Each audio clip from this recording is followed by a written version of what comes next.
few minutes and let the people come into the room, and we'll get started. What's up, Shari? Tobias, can you hear me? Yep, I can hear you. It's How are you? I haven't been on this app in ages, so I have to remember how to use it. I had to download it again. I'm getting familiar with it myself. I know, so I was like, I didn't even know my microphone was hot. All right, but glad to be here. All right, glad to have you. Hey, Veronica. Oops. Hey, party people. Hello. Hey, How are you? Oh, hey. Good I to see you know. here. I know. It's like, hey, friend. Exactly. I was like, okay, I'm coming back into the world. Hey. Awesome. Hey, Dr. T, how are you? Pretty good. How you doing? Good. Looking at all of this Um, this mess that's going on. yeah, it's bananas. There's some people that I've been clocking that are saying it's really a clusterfuck at this point. Yeah, it is. Like the ongoing ripple effect is for those at the top are. This is all Maz's room, right? This is all Maz's room. I'm not sure. I went off the link that you set up. Okay, great. Okay, perfect. Just want to make sure. Cool. I'm going to ping some people in. Hold on. Almaz is in the middle of something. She's going to be here a little bit late. I also invited Set Free to come. So let me just Yep. go on mute here real quick, and I will. I'll ping some people in. Okay.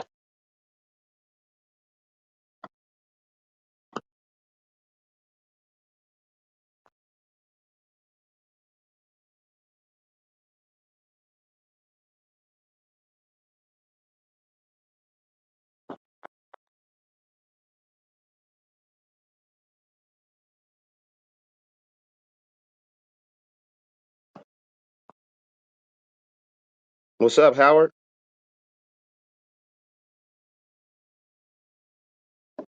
When we gonna do the interview, man?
So Tobias, if you want to just go ahead and get started, I'll just keep pinging people in. Almaz will be here, and then there'll probably be there'll be an influx. There's a lot of big rooms happening right now about this banks thing, right? Yeah, So no problem. that's sort of what's kind of going on right now. But why don't you go ahead and start, and I'll just keep. There's a couple of big rooms here. Okay. Okay. But I'll just ping people in. But you go ahead and start off, and people are gonna they'll chime in. Okay. So the reason that we're having a room tonight, we're going to go over some of the banking stuff too, but we're releasing an ebook about the Cusip number. I know a few of you guys in here who, back when we were studying together, that was like a big deal to figure out how to get the Cusip number and create an instrument. Well, we've been doing the research and we actually did it. So this goes into kind of what I was talking about creating value for your business or your trust. Like, for example, if I know this is Almaz's room, so she does tax deed sales. So you can actually bundle all those deeds up and create a promissory note and put that on the market or go to the bank and get funding.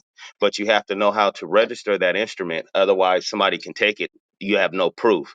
Well, once you get your promissory note done, you go through the process of getting it a Cusip number.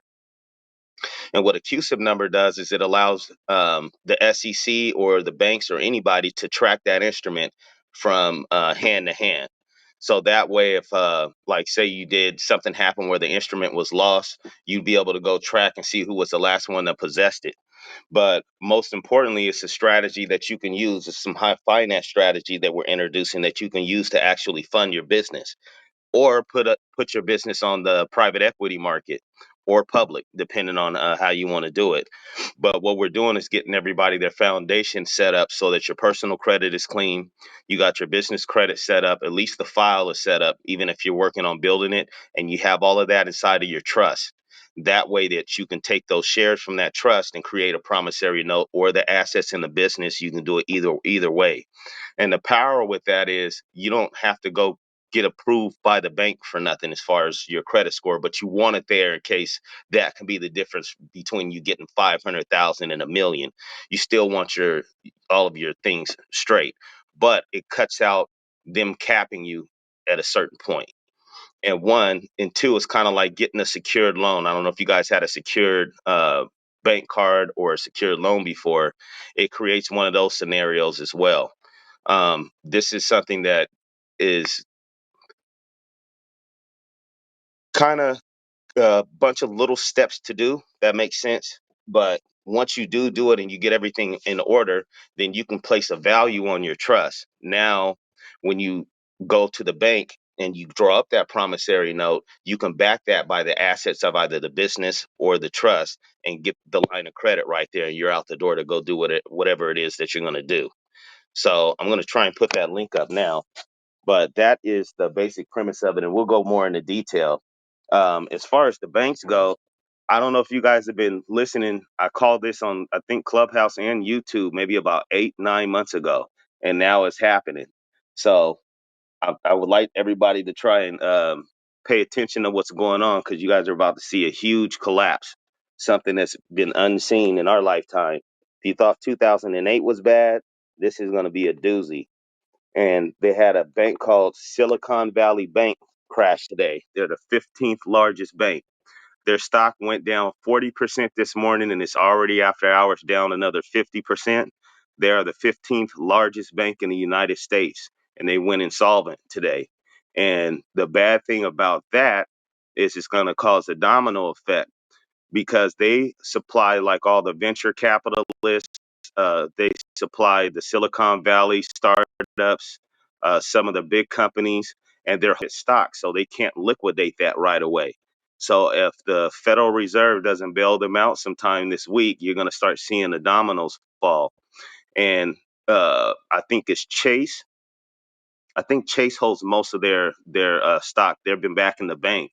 Well, now, since Silicon Valley Bank went insolvent and can't pay its bills, that may force JP Morgan and Chase to not pay their bill. And then it was another bank today that they actually had to call the cops. I think it was California Trust. People were making basically a run on the bank at different locations.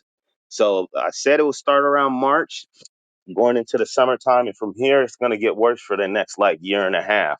So that's why I'm encouraging a lot of people to, if you're on the fence about doing anything as far as getting your finances and stuff together, I would try and start looking at shoring up your boat, because it's going to be a lot of everything happening like that. And then Silicon Valley Bank also was a large holder in commercial paper, so as well as mortgage-backed securities. The commercial market crashed last week, which I'm sure has something to do with them uh, crashing today. So they all the mortgage-backed securities, just like 2008, and all the commercial backed securities, mortgage-backed securities, they're all about to go to shit. So that's going to affect everything. The stock market's going to turn upside down, and they're going to keep raising rates. He just had a meeting that the Fed chair, Jerome Powell, I don't know if you guys are into watching those meetings, but I would start listening to it, even if it doesn't seem important, because he's telling you what he's going to do. So from here, they're predicting the interest rate at first was only going to go up 1.25%, um, going into 2024. Now he may have to raise that higher and faster. I think it's going to go up 2%. That's just my thought before they stop. And I think we're close to about 7% now. So you're looking at just in mortgage rates, for example, you're looking at anywhere between 8.5 and 10% mortgage rates coming up this year. And that's going to collapse everything, along with the banks and everything. So you're just starting to see like the first cracks in the financial structure with this Silicon Valley Bank. And it's got everybody skittish. And that is a huge bank. They deal with Google, Facebook, Apple. They deal with all of that. And they're a large holder of the mortgage-backed securities, which actually makes this a scary thing that's happening. And I think people need to start taking this financial stuff a little more serious while you still got a little bit of tread. But we went over this, and you guys can go back and look at the YouTube and the clubhouses that I've been on. And I've been talking about this for about 8 months, and it's here. I said about March or April going into summertime, and now you're seeing the first big bank kind of take a hit, and there's more to come. It is going to be more to come. And as the if the bigger banks, there's like maybe 8 to 10 banks that they do like major stress test on. And what a stress test is like testing their reserves. Well, these little smaller banks that these big banks are investing in, they don't get stress tests like that. So you're going to start seeing these smaller banks collapse. That's going to put pressure on the bigger banks that are funding them or covering their assets as well. And it's going to be a domino effect. This is kind of what happened last time. The only thing that makes this so much worse is the amount of debt that got created in the last 2 years, on top of what we were already doing with buying back notes and the Federal Reserve doing the quantitative easing. Um, yeah. So this, I suggest, I don't know like what everybody's plans are, but like this is like your last kind of warning that this thing is going to get real bad, like real fast. And it's going to cause a lot of job loss, which that's actually what he needs to happen. And that's what the Federal Reserve is trying to do, is actually crash the economy so that they can basically take your jobs. So I know you may feel, I hope you guys are in a good place and have good jobs or businesses running and everything, but it's something that you guys should kind of take a look at, and especially making sure that you have your structure set up. If you're a sole proprietor, you need to get out of that position. You're paying a bunch more in taxes than you have to as well. But having your business and your personal credit and everything set up, making sure that you got all of your financial issues are stable. So if you got any kind of large amounts of debt that you can pay down, I would do that to try and get as clear as possible of what's coming and hold out. But within that, it's going to be opportunity if you are in position and you do have your credit straight and you do have your business credit or your trust set up. Um, you're going to be able to go out and make a killing, especially in real estate. So I would go on ahead and take a look at that. I see Seth Freeze in the building. I don't know if she wants to chime in on that at all. Hello, Sure. everyone. I'm a little Hi. late. Hello. Thank you for bringing me in. I couldn't find the room. Tobias, can you mod me Hey, up, please? yes, Can you ma'am. help I'll me try mod my me? best. Let me see. Well, hi, I everybody. think I got it now. Hi, Thank everybody. you. Yeah, I've been in these rooms all day, Tobias, and I think you have a very good gist of this. This is, whew, you know what's so funny? Like people are talking about this as if it's no, oh, da da da da. This is nothing. This is not a big deal. Let me first give you a little background about me. I currently work in private equity, which is kind of a cousin to venture capital. We use many of the same types of banks. We use the same types of lending structures. I'm an accountant, so I work within those. Oh man, this is all we've been talking about all day. And it's funny to not give away too much information, but many of the funds that I work with have worked with us, VB. They're on our balance sheets. I've been in their accounts. I know how to log into our sites to get to SVB. Thankfully, many of our funds removed themselves from SVB. Uh, it's been a while. It's been even before the pandemic, but I can still see those funds on some, some of those accounts on some of our funds and in some capacity, but there's not a lot of cash in them at all. There tend to be cash going one place or the other. We tend to use other banks like and adjacent banks because I was reading the statement. I said, let me go and read the statement of First Republic Bank because it's a very similar bank to SVB, though they're more diversified. The venture capital and all those types of investments. I believe SVB had about over 50% of their total leverage wrapped up in Silicon Valley versus FRB only and this is combining their private equity and their venture capital efforts 8%. So there's a whole lot less risk. But there could be ripple effects with other banks that were reliant, like you said, on SVB. Because for people, you need to understand, and this is a smaller bank, but it is the bank that tech startups, those that were interested in venture capital. This is the bank that people, for the most part, went to. This is the bank that they would draw their leverage from, and this is the bank where many of these deposit accounts for a lot of these startups were located. If you asked someone in tech, "Hey, what bank should I be starting off with?" More than likely, you would hear the answer Silicon Valley Bank. I mean, the name's in the title, and they've had a pretty good reputation before this, but I've been reading a little bit more into it. It does seem they've made some missteps. They wrapped up all. They made a bet, and all these banks they make bets. They made a bet, unfortunately, that they didn't think that the Fed would raise the interest rate and continue to do so. Hmm. And what has happened? Yeah, and what has happened is the absolute they've raised the rate so much, and your prediction is that they're going to continue to raise it. That is bad news for I mean, the Fed. You might as well be crashing the economy, just like you said. If you want to crash the economy, you're going to keep raising this rate. And SVB, among other things, one of the things they did, they put a lot of money from deposit accounts in these long term bonds, and you can't pull money liquid from a long-term bond when you need it. But if the interest rate continues to rise, then I mean you can't pay your bills. I mean they were payroll and all, and that was one of the rumors going around that sparked all of this. Because I did my research today, people were going nuts because SVB couldn't make payroll, couldn't pay bills. Something was going on, and it tripped off the investors. So they went, going to Twitter, and people were asking them, like, look, what should I do? Should we keep our money in this bank? Should we not? And investors told them, nope, pull out. It's time to pull out. That's why you saw a bank run. And this is why the feds had to eventually step in to shut it down because it's really quite the story, but it's not a new story. Bank gambles with money, makes errors, and people want to get their money out of there.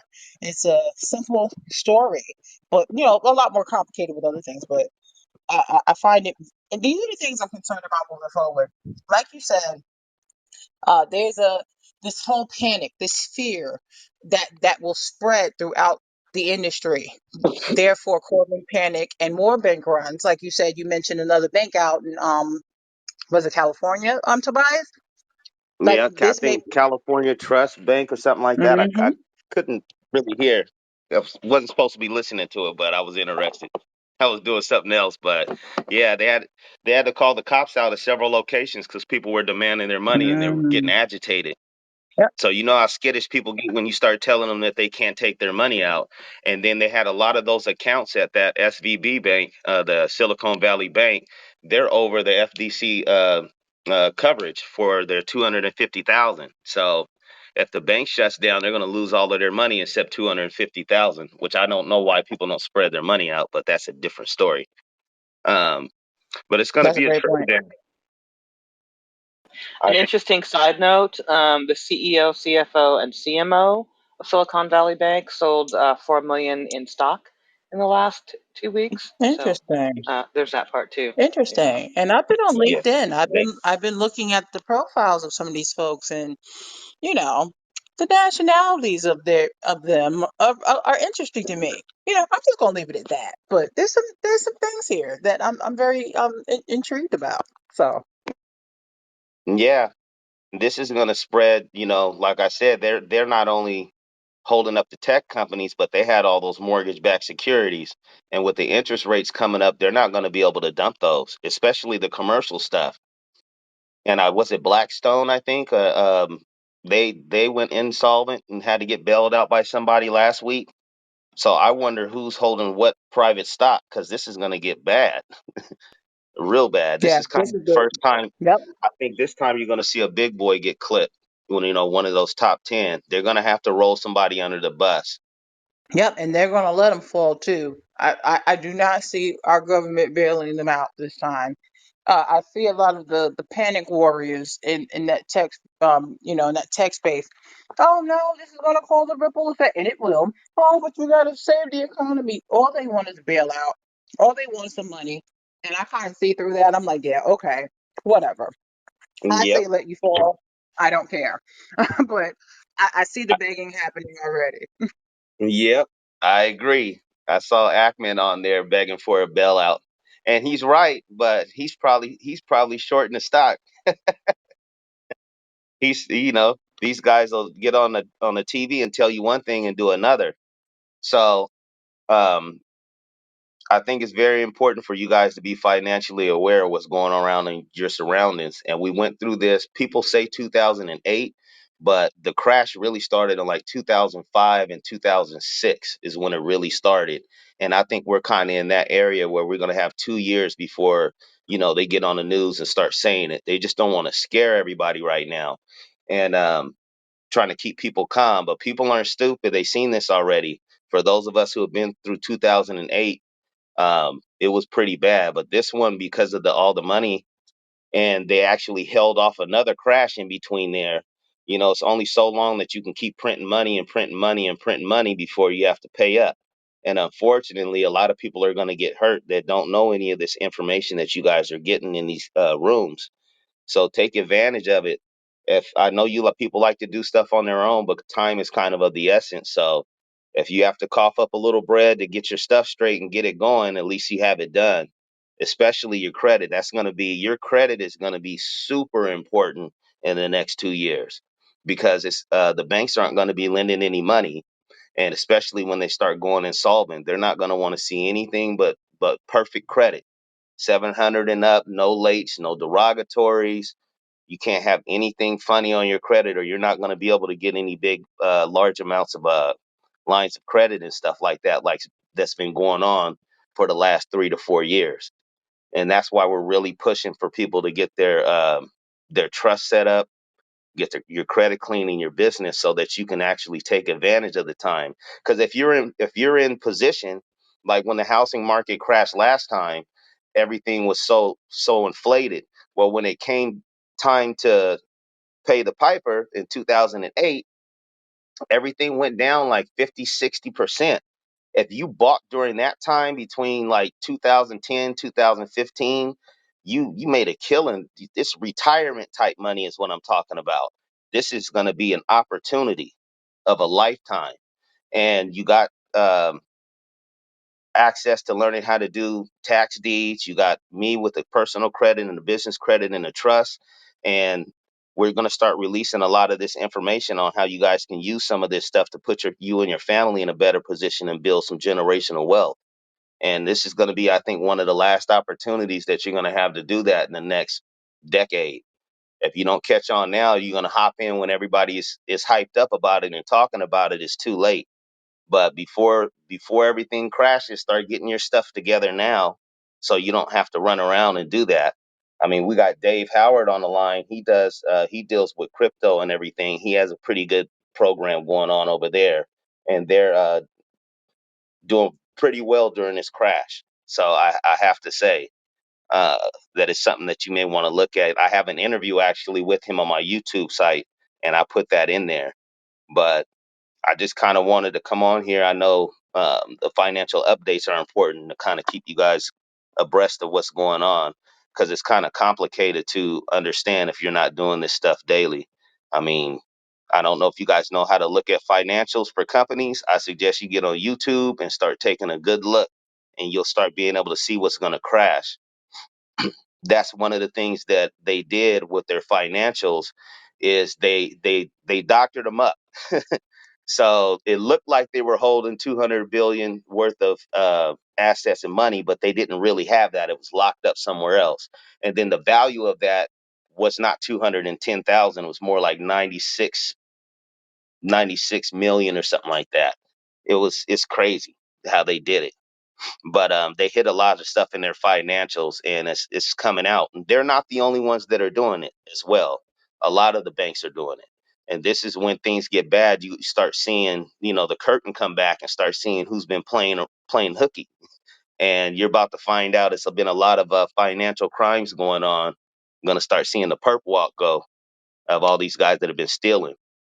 And I don't think that you guys realize how many CEOs and stuff retired maybe a year or two ago. A lot of the people that we do business with in the mortgage industries, all the CEOs retired. Each one of them that I work with, they all got out. So you start seeing people selling stock, large amounts of stock, CEOs leaving. You know that they know something's coming that you don't know. And I don't think that this time um, the Federal Reserve's in a position to bail anybody out. They can't. We'd be stuck right back. Inflation just went from 9.6% down to 6%, and then they're still upping. They're trying to get it down to 2.5%. So that'll tell you how far that we have to go. We're not even in the middle of it yet. So the only thing that they can do is up the interest rates, and that's going to make everything crash. So it's coming one way or another. It's just how it's going to come.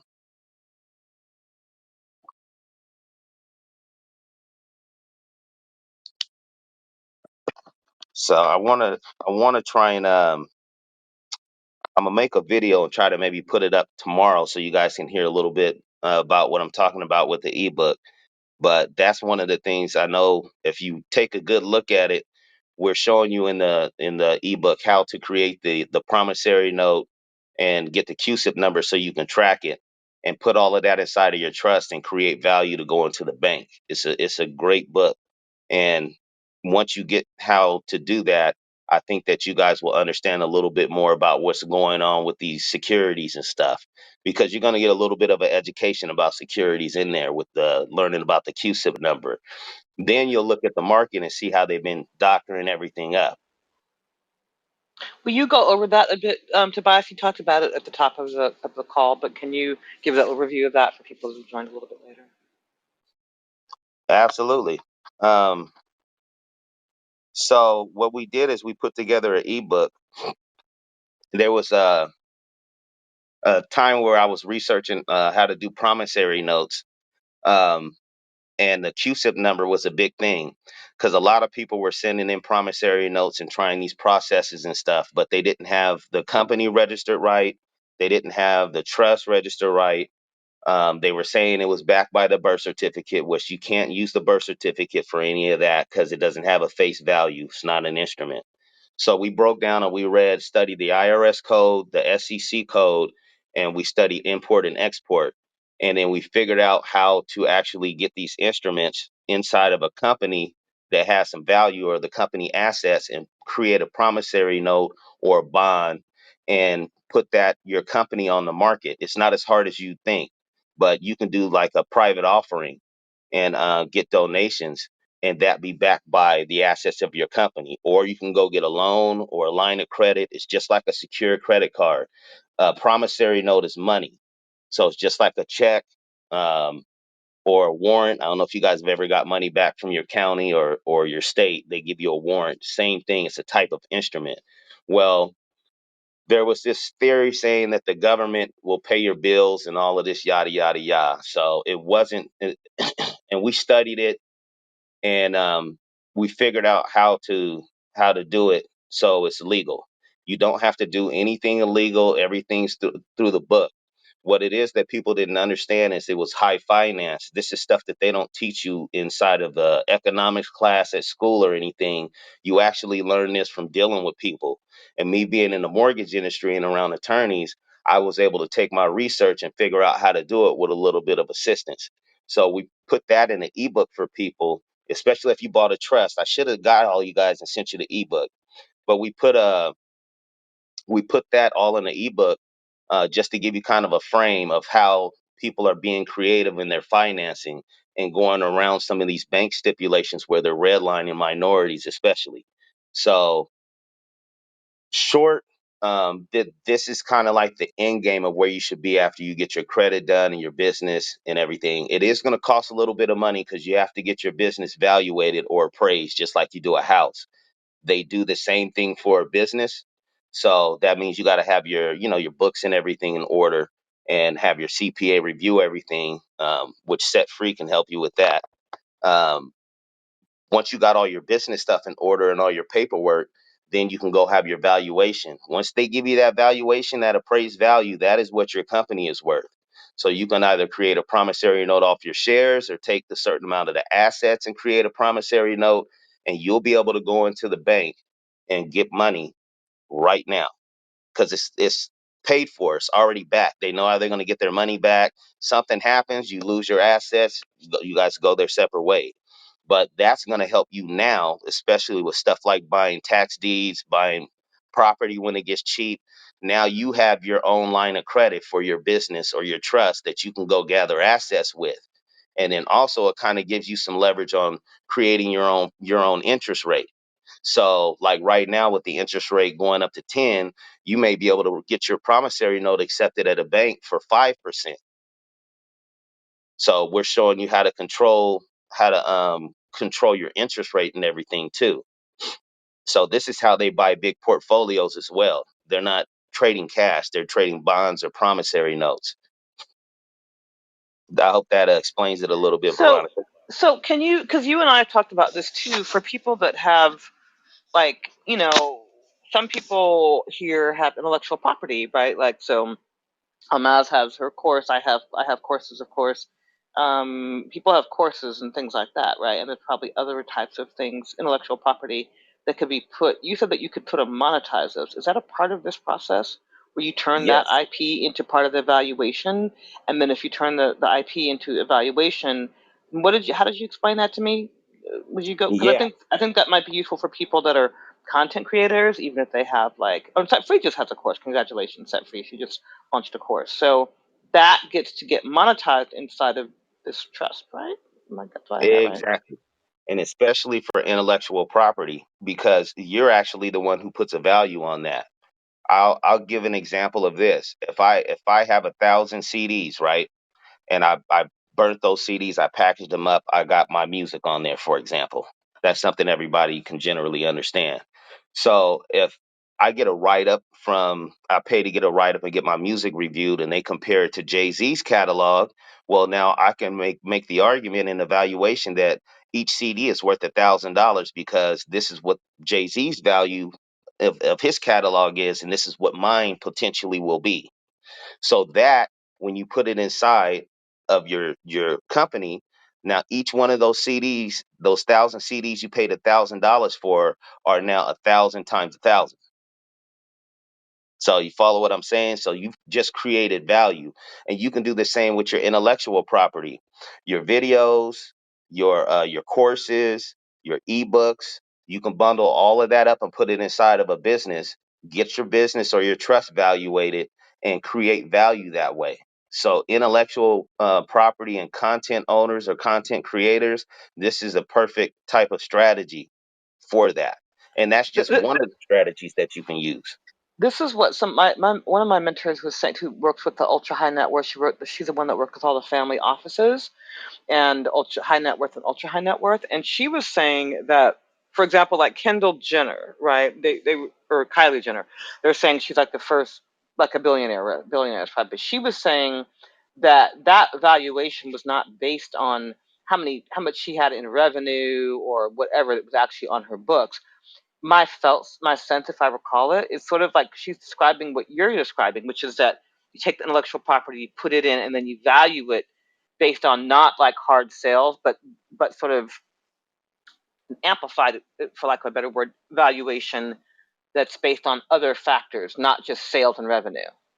Exactly. And it's when you get a valuation, it's done to where it's the value of your business and what it's going to be in the future.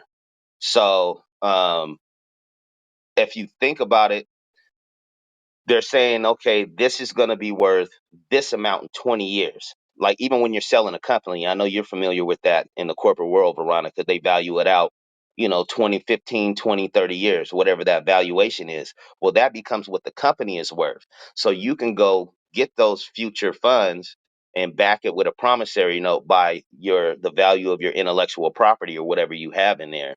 And now you're on. Okay, walk me through this like I'm 5 years old, so that people can, because I'm slow sometimes. It's Friday night. Walk me through this like I'm 5 years old. So let's say, for example, I have in my possession, in my company, right? Let's say I sold a course for $1,000, Hmm. pre-recorded. It's copyrighted. Da da da da da. Got a service mark, all that stuff. Walk me Okay. through what I do to.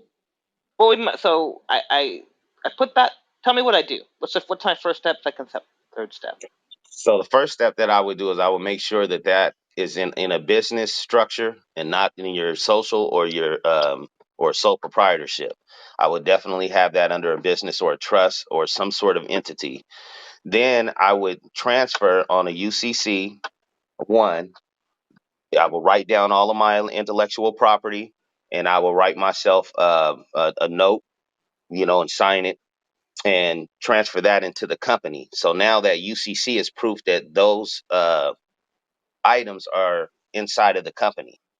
Then once you do that, then you will make sure that you got all of your business registered 411 done. You would have done your filings with the government and all the appropriate agencies so that it's within compliance for the bank. And you can call the bank and ask them what they need. Their underwriter sometimes may be able to talk to you, or the president of the bank, whoever does the business lending, they'll talk to you about it and just kind of ask them what are the requirements. You make sure that you have all of those requirements for the bank that you're trying to go to. Then I will go get an appraisal. Then after I go get that appraisal and I get evaluated and I get my valuation back, that's when I would decide what, like, depending on what valuation that I was given for my property, that's when I would decide how much money that I want to risk taking out in order to do whatever it is that I'm going to do with it. So it, So and what's it? no So rule. give me like an example. So if I have $1,000 program, let's say I've sold X amount of them in the past, and I forecast that I'm going to sell X amount of them in the future based on the activities that I do, right? Whatever. Hmm. So who values that? And then are you saying that that's sitting inside your trust, and then that like what would be an example of a valuation for I don't know, $1,000 program that you've had in the marketplace, or you're building one right now and you want to put it in the marketplace? What would be an example of that, just so we can kind of make it practical? Well, an example would say like you got a course on taxes, and you sell your course for $1,000, right? Well, say over the course of the last 2 years, you've sold 200 of them. So that's a $200,000 value that you can add to your business. So then you can take that just as an example, a simple example. Now your company's worth $200,000 after you get the valuation, because whoever's doing your valuation is going to go through your UCC statements, see what your profit and loss I is, see. see what your inventory is valued at. Then once they do that, they're going to decide that, okay, right now your company's worth 200,000, but if you keep doing this and scaling up, in 30 years your company's value is going to be, say, 20 million. So now you have a $20 million company. There's also other things that you can do to add value, like purchasing debt. Something that people don't realize, that debt is money. When you hear these guys say that, you can go purchase a portfolio of debt and add that to your company. That's instant value. So there's several strategies that you can use this information to create value. That's the main thing. You're doing Okay, it what the banks are doing. You're so creating value. once Go I ahead. have a $200,000 valuation because I've sold 200 things at $1,000, then what do I do from there? What do I flip that into in talking about what you're talking about in terms of the promissory note? You're then saying if I have a $200,000 valuation, I can then go to a bank or I can, okay, what's the next step? Help me understand. I'm slow. So you're gonna get insurance. All notes have to be insured. So you're gonna create the promissory note and you're gonna get insurance and you're gonna go get your Cusip number. Now, once you get that Cusip number, that tells any bank that you're gonna go to that this is approved by Cusip. So you don't have to go through them checking your instrument out and it's a legit and everything. Long as they see that you have that note and you have the insurance for the note, they're going to take it. And so you're saying you can apply to money from the bank because you have a QSIP that's backed by this valuation of the company. You have a registered instrument. It's not just like Got it. a promissory note. It's an actual registered promissory note that they can track. So that's a legit promissory note that you're giving them, and it's backed by your intellectual property for your $200,000. But what they're going to do in our example, that was just saying that you sold, you had $200,000 worth of value in inventory today. A valuation is going to go out 10 years. So that 200,000 that you're looking at today, they're going to say that that could be, 2 million. Let's use that. So you're going to be able to go into the bank with a $2 million promissory note off your 200,000 that you created,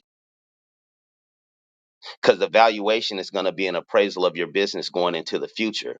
When people buy businesses or they do business with the bank, they're going off of your future revenue. So you just prove that you made $200,000 over the next year. So what are you going to do in year 2, 3, 4, 5, 6? That's what they're going to value your company at. Then you get the QSIP number and the insurance, create a note, and then you take it into the bank. There's no application process outside of going to them, and you're actually literally going to put a deal together. It's not like a pre-bank product. This is kind of a high finance thing. You're going to be dealing with the manager of the business banking. As a matter of fact, the bank. I don't know if you guys have ever experienced that. I'm a notary, so I've been in signings where they've closed the bank. Huh. So So, so hold on, I'm still slow. So besides, let's say, a course, what other types of intellectual property can you put inside of this situation besides like the any, course? anything that you've created. I mean, if you're making videos, just content on YouTube, your videos are worth money. You can put your YouTube channel in there. All your film equipment. Um, if you rap, you can put your songs. If you sing, you record any kind of recordings, anything intellectual, your ebooks, if you write books and you're an author, all of that. Art is a good one. Art is a very good one. That's why you see that people buy art. And do you have to have proven sales to as the basis for the valuation? Do you have to have had proven sales that you can prove on the books for the basis of the valuation? Um, yes and no. You can be creative, like the example that I just gave you. Like even with art, you can do it. You can go take a piece of art, right? Because who values the art? It's in the, as they say. So you can go get a UCC, create a promissory note, and insure it, and take that art, and now that promissory note is backed by that art. It's still property. So as that art, say, gets appraised and the value increases, so does your leverage that you can take into the bank. So it can be literally anything of value. But intellectual property I like because it's easier, it's more how can I say it? It's more easy to increase the value on your intellectual property, especially if you have sales already. But if you just so happen to have a piece of art and you have somebody that appraises art, do a write up or article and says what your art is valued at, you can get creative from there. You can And pay to get a write up on your course. who does valuations? Like, who do you That go to for these types of valuations? they have appraisers and attorneys. Got it. Okay. So it's just a special. It's kind of like a fishing license. You got a regular attorney, right? And then you got an attorney that just does this. He went to school to do this specific thing, to value art or to value, jewelry. They have appraisers that just value companies. That's how these companies, like when you before you go on the stock market, you have to get a valuation. When you hear them saying every quarter, oh, the earnings Right. are coming up, they're Right. revaluating the company. So Right. it's Like, I've been behind the scenes of people that have done IPOs with their companies. Yeah. Yeah. Yeah. Yeah. Yeah. Yeah. Yeah. Mhm. Yep. I do know a little bit about it via private equity because many of our funds are, they come with a valuation. They have a cost, which is the initial cost of the investors put into said investment or investments, and then you have that projected fair market value.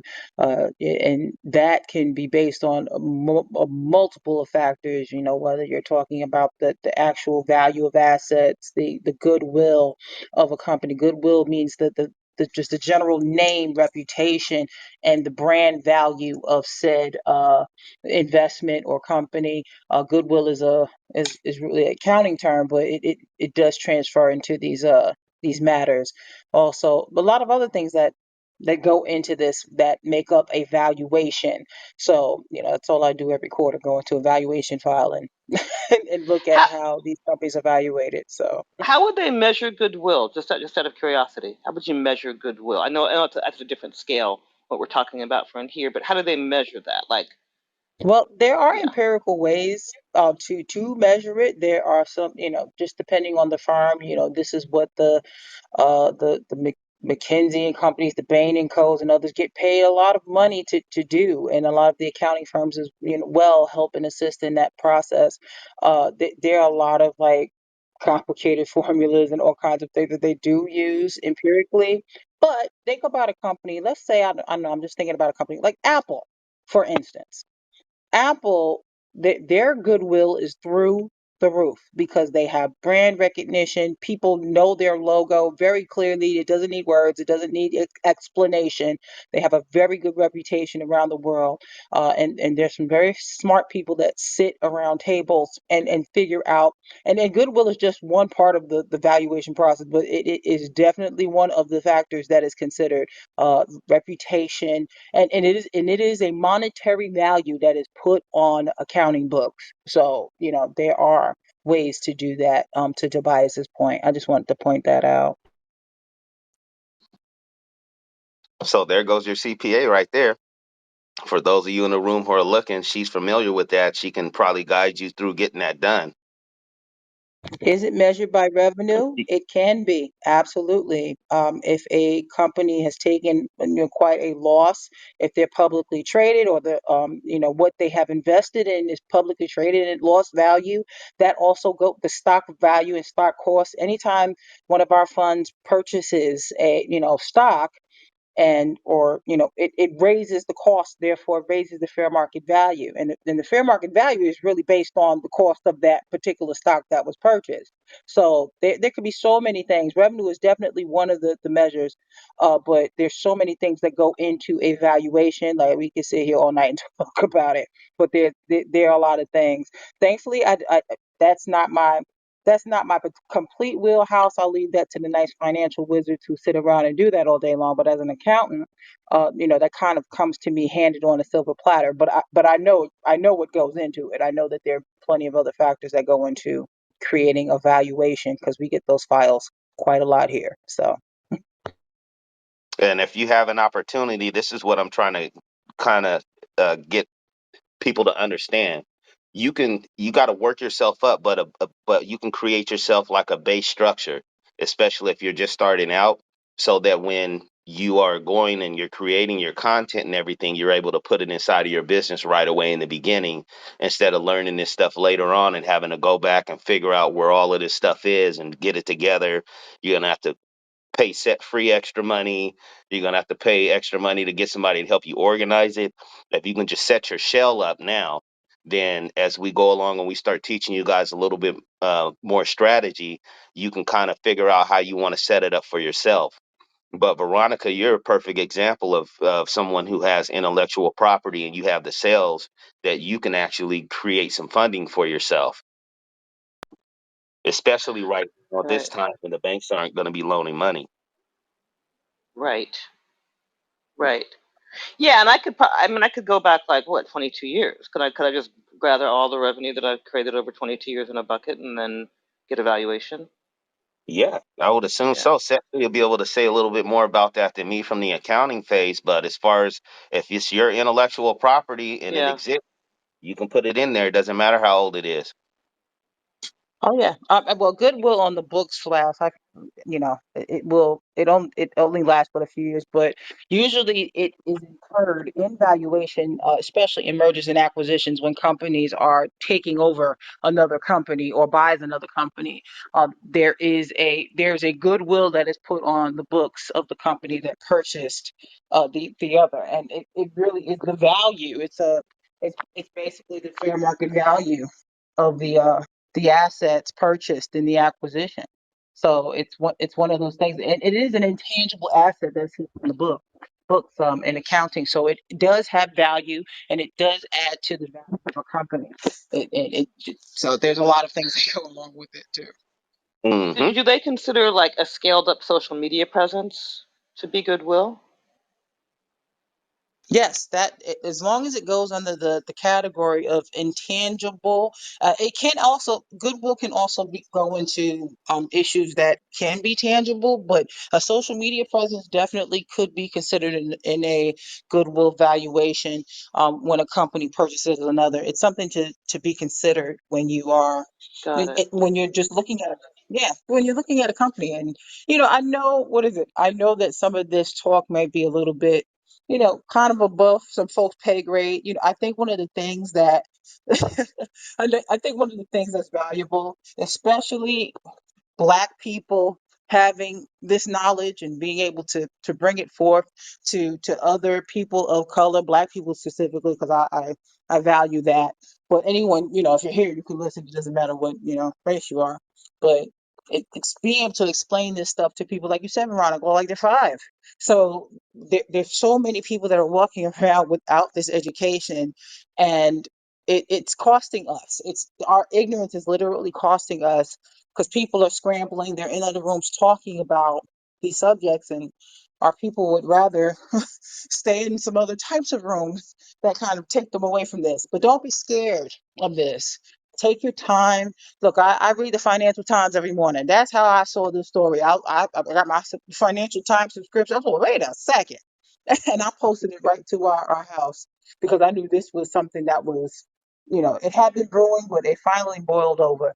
And I'm just thankful for the opportunity to be able to present it. So, I will land there, but this is an opportunity. So don't be shy and ask questions. No question is stupid. Okay. And, that's it. That's all I have for now. And we're probably going to be putting together a webinar or seminar here shortly, kind of to so you guys can get the ebook and kind of learn at the same time. But that's why I always start everybody with your personal credit and your business credit, because then if you can manage that and then you have all that in a trust, you have an actual structure. And it's just like a vanilla structure.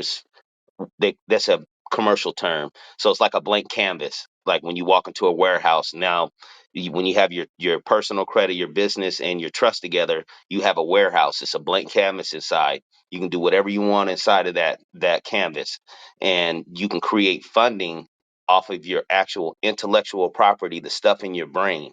And I don't think we're very creative as melanated people, but we don't know how to package that creativity and bring it to the market. You got people that will invest in your company if you have a good idea. They got people that got millions of dollars every year. They need something to sit that money in, but they want something to value back.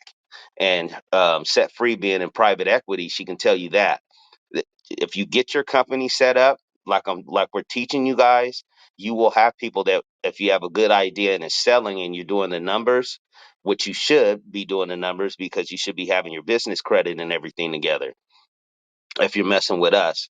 And you can actually take that and 10 times the value of what you have in your company that you have as far as funds. And I'm not saying for you to take that and put that in your pocket. It's not a get rich quick thing. That is for the company. The company is its own entity, and you should have yourself set up where you're getting some sort of stipend or check that makes sense where you're not draining that out of your company. And as a matter of fact, what you can do when you draw up your promissory note, what you should be doing when you do any bid on anything is including your salary in it. That way you don't have to commingle funds or be ripping money out of the company while you're trying to grow it. The company should be you should be getting a raise as the company gets better, just like a job if you're the CEO. If you're the CEO of Nabisco, CEO of Apple, the company does good, you get a bonus. So you can write everything structured up. They're doing it right in front of our face. Everybody's upset with the government. They're just following the rules. Monkey see, monkey do. Do what they do. Set your structure up just like they have. The United States is a company, it's inside of a trust. You do the same thing. The United States value is its people and its assets. They have that in a trust. You can do the same thing with your stuff. And you can get the same results when you go into the bank. You want your company to look exactly like Apple on paper as far as your structure. That's where you get started. But everybody wants to skip to this $2-3 million line of credit in 3 days that they got going online. And it's not like that. You have to start somewhere. And if you can't manage your personal credit, even if they're not going to pull it and use it to personally guarantee the loan, they want to see that you can manage your personal and your business credit. Nobody's going to give you anything if they don't see that. Even if they're not going to use it, they're going to look. So it's just like a checkbox, personal credit good, check. Business credit good, check. Do they have some sort of management LLC or a trust? Check. Do they have all their books straight? Do they have audited financials by CPA? Check. Did they do evaluation? Check. That's what they're looking for. Then when you hit the boxes, now you got your promissory note. When you did the process, you look like butter no matter what the market is.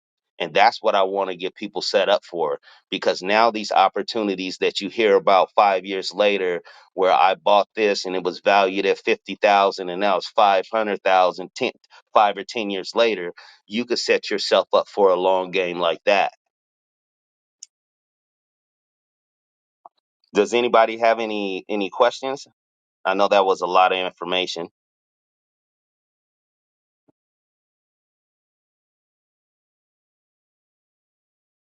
I don't see anything in the chat. Don't be shy. Well, I think someone asked where should people put their money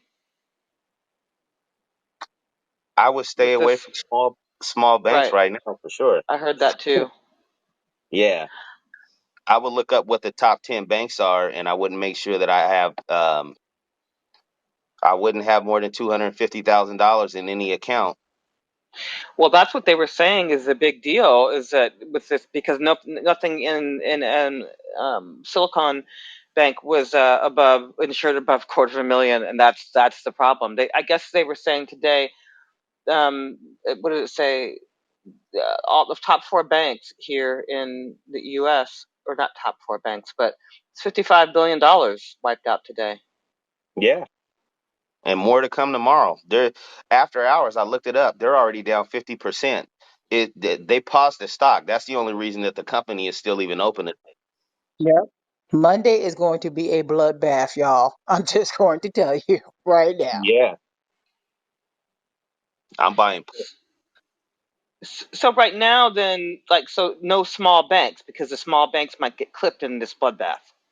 Yeah, because they don't stress test them. They have to go through a form of stress testing, but I think it's like only the top. 8 to 10 banks that they really do like a real stress test on, because those are really holding up all the smaller banks. So they haven't been tested. And but if a group of small banks fold, one of these big boys is coming down. And if Chase's books don't look that good either, they're carrying a bunch of debt, a Right. bunch. But they You know who I just I? You know, remember you. Oh, I'm sorry. I'm sorry. no, no, I no, was go gonna ahead. say Go ahead. I would recommend Navy Federal because it's the fucking government. Yep. Yep. Like Yep. if you have a relative who was in the military, anybody, I mean anybody. My daddy, who's been in prison for 50 years, but was in the Navy back in the day. I called up Navy Federal thinking they're not going to give me an account. That there's no way, and because I didn't have anything except his inmate number, I gave them his name, and I got a bank account with Navy Federal. And to me, I don't think there's any other. I don't. Navy Federal ain't going down because it supports the fucking military and the government, right? I think that's Right? true. Yeah, I think that's true. Right? I'm Uh, right about I, that, right? I hope so. I really do. I mean, I'm hoping that there is not a ripple effect that even with this FDIC insurance, no, I don't want to scare anybody. I don't want to put anybody in a panic mode, but um, your government can run out of money too, and so I'm like, Mhm. okay, FDIC, yeah, they're gonna okay, but. Okay, I'm sorry. I didn't Lord, no, want no, it's to, okay, it's okay, it's all good. but I think about that. FDIC government, but what if the government can't pay or can't guarantee these deposits, even though they say they can? But if they guarantee them and pump more money into this economy, therefore devaluing the dollar, we're already in the state of inflation. What does that do? Yeah. I'm just like at this point, this whole Well, but prayer. Sefri, can I ask a question in terms of running? I mean, you said the government can run out of money. How can they run out of money when the money isn't backed by anything and they're just printing money to print money? I'm trying to figure out how do they But run out of that's a money good question. You're right. if they're not It's not. backed by It's not anything. the concept of running out of money. I think it's more the concept of them printing too much or pumping too much into an already saturated economy with a high interest rate already. I think that could be a problem, a big problem, if we have a wide scale having to bail out all of these bank customers and doing that. I don't know. Maybe that's a long way off. Maybe that's not a thing, right? Maybe I'm just thinking too far ahead. But it just comes to this point where we've had to start thinking about the impossible. Because I think we're in a very new territory. This is not 2008. I think that what's happening here is the beginning of something really massive, because this bubble bursting should have happened a long time ago, and our economy is artificially inflated as it is. Instead of us busting the bubble and letting the natural correction occur, we are, it's like the bigger the balloon, the bigger the pop. This is what is basically going to happen. I wanted to answer your question, Janice, in the chat, and it's a very interesting one. You said, I wonder if Clubhouse is tied to Silicon Valley Bank, and will they be able to continue? I don't know, and that's a good question. I think that is worth exploring because all these little tech startups and companies, like we said, SVB is the bank that many of them go to. It's not the only one, thank goodness, but it is. Most of these venture capitalists are taking advantage of the leverage opportunities that this bank offers. Many folks have deposit accounts there. It's just all kinds of stuff going on at that bank, and child. But either way, that was just it's certain things that just come to my mind, and I think right now a lot of people are making assumptions about what is going to happen if said disaster occurs. But I think a lot of this is unpredictable. I think what Tobias mentioned earlier, the big banks. I think, and you mentioned this months ago, Tobias. I don't know if you remember, but you specifically mentioned Bank of America being one of the banks going down, and I cannot agree more. I remember you saying that, and I said I think Bank of America is due for a fall. I think that I don't know how they're connected in this nonsense, but we shall see. how all of this is going to come together. But I believe there is going to be one big bank that is not going to stand this stress test as Tobias mentioned. So that's But just wouldn't me. that, but guys, wouldn't that be Wells Fargo? Because they have, even before Bank of America, Wells Fargo has been really shady and shaky in terms of their banking practices and what's been happening with them. And secondly, I think, like you said, Safri, there's going to be, I think the results of this whole thing, once everything shakes out and, things hopefully come back to some semblance of normalcy, I think there's going to be a huge devaluation of quote unquote the dollar, and we're not going to be we're going to probably the dollar is going to probably move away from being the world economic exchange that it held for I don't know how many centuries now. So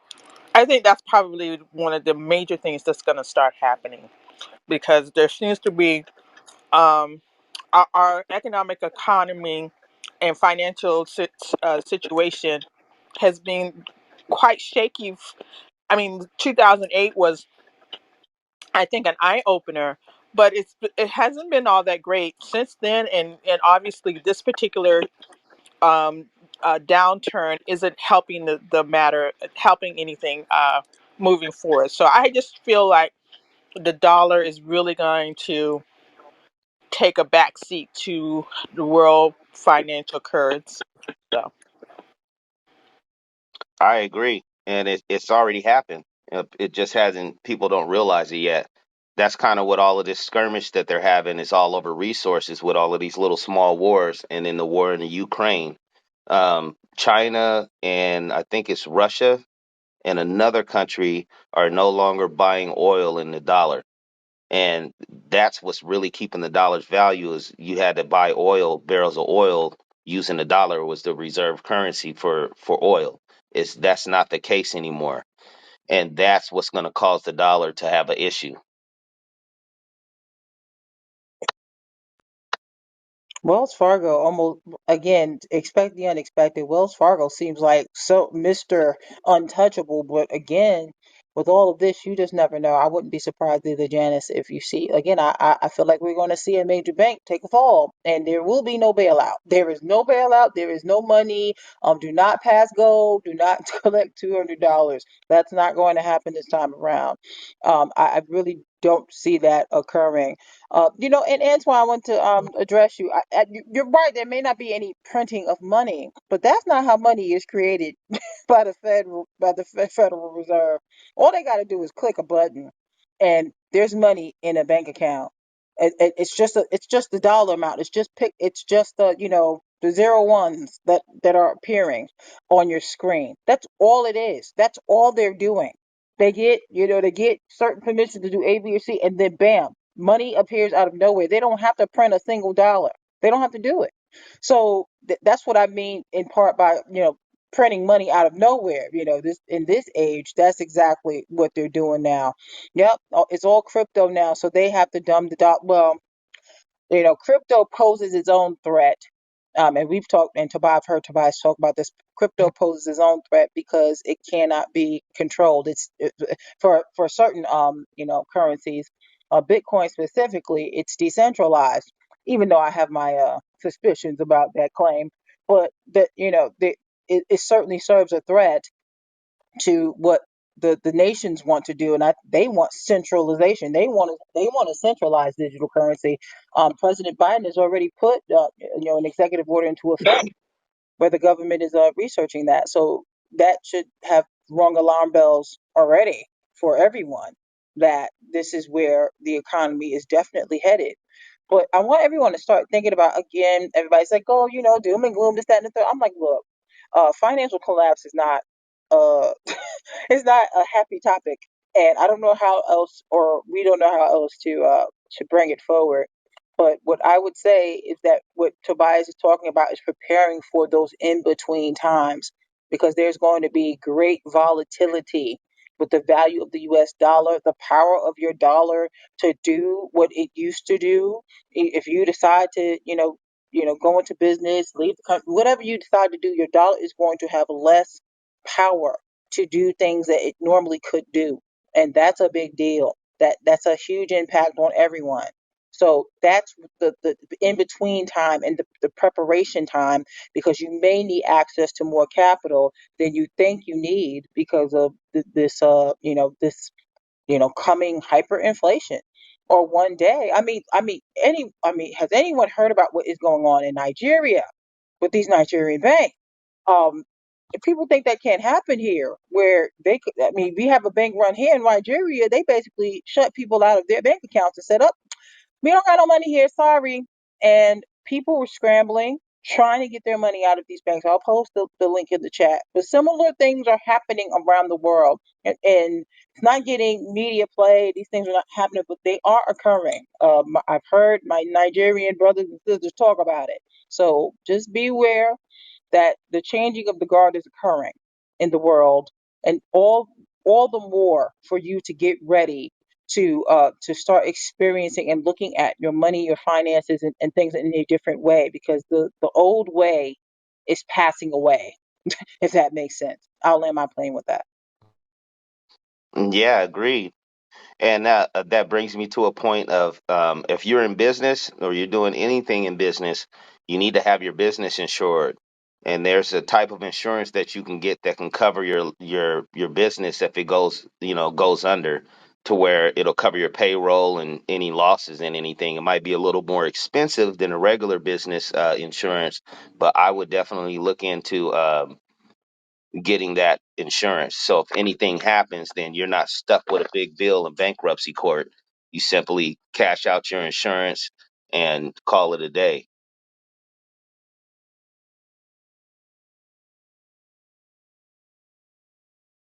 Does anyone have any questions? Yeah, and post questions in the chat if you guys want, or come on up. I'm gonna open up the room for questions now, so Say people that can again, Amaz. come up and ask questions. Um, isn't this ironic? I know this is hey Journey, long time. I know this is crazy and I don't want to say I told you so, but didn't we have these conversations a while back? S was there, who else? So many people were there. And remember, it was all we talked about was gloom and doom, right? Everything was gloom and doom. Again, this is not about gloom and doom. This is letting you know what's going on. I have some of the greatest finance minds on the planet in my room. Tobias is one of them, okay? Tobias is one of them, okay? This man eats, thinks, breathes finances. We're not telling you this to be like, oh my God, it's Armageddon, be prepared. We're telling you this so you can, as they biblically say, gird your loins for what's going down in the future. This is not about gloom and doom. These things are going to happen. Every 15 or 20 years, you get something catastrophic. What was 15 years ago, around 2008? After this blows over, the economy is going to go up again. People are going to be freewheeling, and then that shit is going to happen all over again. This seems like a every 15, 20-year cycle. Just be ready for it and use this to take advantage of the situation where you can come out on top. So I yield. Thank you. Yeah, you guys can go back to my YouTube channel. I put the link in there, and go back and listen to the old clubhouses on Almaz or my channel. I've been talking about it, and I pretty much called it. I was surprised that I nailed it. I didn't think it would be March, but I said between March and the beginning of summer. And I think you're going to see a lot of stuff start happening in the summer that's going to trigger more dominoes to fall. And that's why it's kind of important, even though you may not know a lot of or uncomfortable about getting the work done or whatever, and it may be tight. That's going to be one of the best investments that you ever made is into yourself. And you should have all of your business and stuff straight beforehand, and not trying to do it when everything is crashing, because it's going to be a lot of opportunities out there if you guys have your access to funding.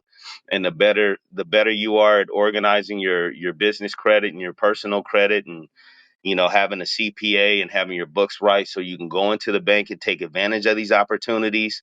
Because just as far as real estate, do you know how many portfolios that the banks are going to have to try and dump? I mean, for pennies on a dollar. Remember, it's just debt. You buy notes, you buy tax deeds. It's the same thing. I'd rather hold the note than to be the owner of the house. I want the note. I'll send me the interest payments. I would rather have the deed than the note. So just think of all the opportunities that happened in 2008 and times that by two or more. I mean, it's going to be, it was global last time, but everybody started doing quantitative easing across the world. So it's like a huge ass balloon, and there's nobody that can bail us out. None of the central banks are going to be able to bail anybody out. They did that twice already. There's no more. It's got to come down. That means the musical chairs stop, and there's going to be people that have a seat and some that don't. So I kind of let me read this real quick before I forget. I just want to read like a little piece of the ebook just so you guys understand what a Cusip number is. Um, This is the introduction. The Cusip, Committee on Uniform Securities Identification Procedure System, is a widely used method uniquely identifying financial instruments, including securities such as stocks, bonds, and derivatives.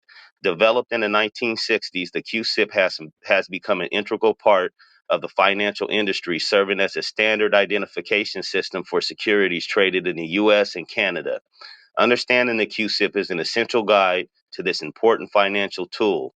In this book, you will learn about the history and development of the QSIP system, how it works, and how it is used in the financial industry. You will also gain a deeper understanding of the role the QSIP plays in financial markets and how it helps to facilitate and transparent trading. Whether you are a financial professional or simply someone with an interest in financial markets, understanding the QSIP is a valuable resource that will provide you with a solid foundation in this important area. So, why do you need a QSIP identifier?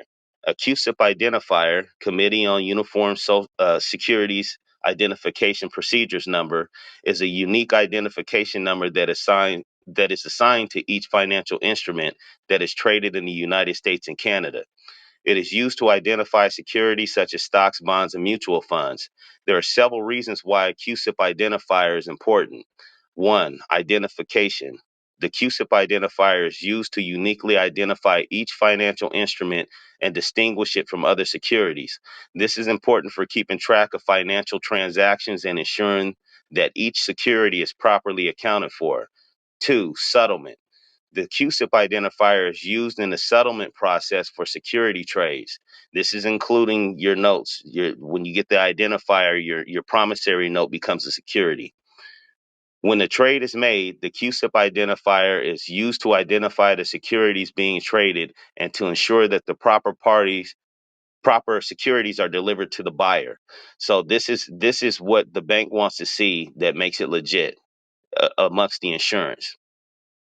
Clearing and registration. The QSIP identifier is used by clearinghouses and registrars to process and record security trades. So everything goes through a clearinghouse every night at the banks. Their books have to be zero. It is used also by regulatory agencies to track and monitor securities transaction.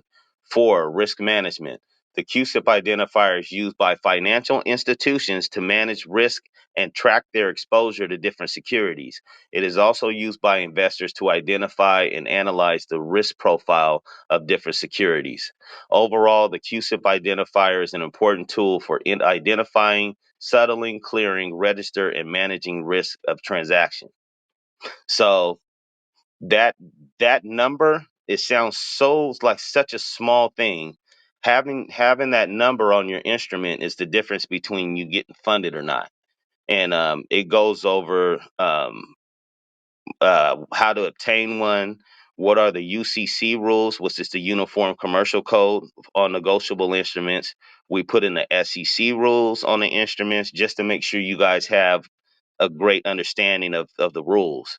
And this is not anything we made up. These rules are from the SEC and the states and the governments on the UCC.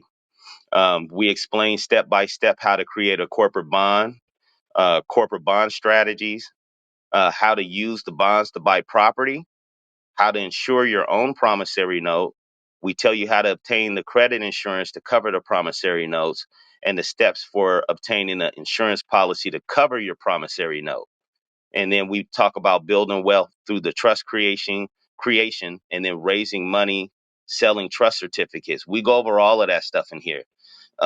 I know you may not be familiar with the Cusip term, but that's kind of why we're putting it out there so that you can see how it goes into all of this and Regulation 144A and 506 securities.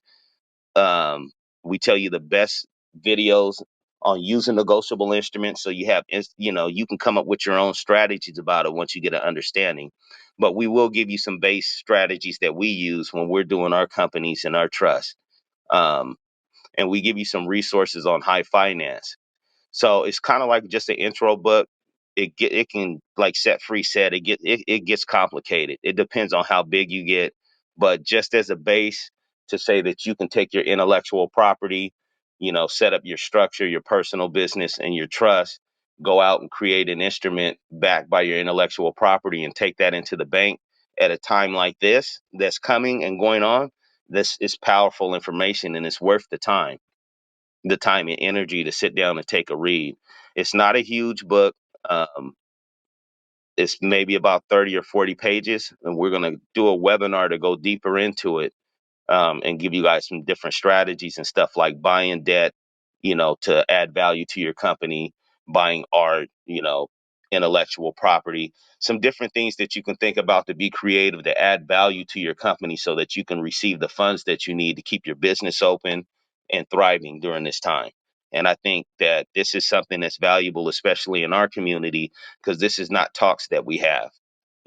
We're talking about Kanye and this person and who smacked this person and who's doing what and the gossip, while these cats are doing this stuff and buying up all the assets and kicking you up out of your house. So just Tobias, Ron West, and that's like the Ron West, right? That's like sort of where yeah, we met. Hey, Ron. yeah. Hey, I Ron. can't bring them He up. asked, right? Uh, He asked, how important is it to improve the income in your business? Very. You should have. Remember this.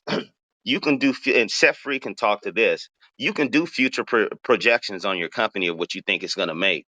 The most important thing is to make sure that your business is set up and that you have your file. It's like and Ron knows this, is like your credit profile. You can have an 800 credit score and a $500 credit card. Nobody's going to give you 50,000. Same thing with your business. You can have a DUNS number in one trade and have 80 paydex or a great Experian business score, but nobody's going to give you anything. So that's why I tell people to leverage their personal credit to build their business credit up. Because where you would get a $5,000 or $500 card or $1,000 card on your personal credit, for your business, they may start you out at $5,000 or $10,000 and give you that personal credit card. So we're trying to kind of get people to see what the benefits are of doing the three steps and then putting all that in your trust and evaluating it. But you don't necessarily have to have all the money up front if you can leverage your credit. I would say that you take a professional to do it, because it's some book work that you need to do. And you need, if you're not a CPA and you are not a bookkeeper and you're not good at that, go pay. Don't try this at home. Go pay. It's worth it. Plus, you have somebody that's licensed that is stamping your financials, and that's what they like to see. They got recourse. All the bank wants to know is, how are they going to get their money back, and is it insured? You can show them that, you're golden. Thank you. Could you, by any chance, if I send you a Zoom meeting out tonight, I have a group tax sale meeting with all the tax sale people in my group. Could you stop by a few minutes and talk about this? Because they're not all here, but they will probably all be there tomorrow night. 8 o'clock. That'll be 6 o'clock your time. Could you stop in for a few minutes? Absolutely. Just send me the link. I will most definitely do that. I will most definitely do that. Um, so with all this information now, for the layperson, maybe who doesn't have a business or just starting a business, or maybe they don't want to be an entrepreneur, how is this going to affect them and what do they need to do? If you are just a regular employee, not interested in business, I would definitely say get a trust. You're gonna need that anyway, and to make sure your personal credit is good.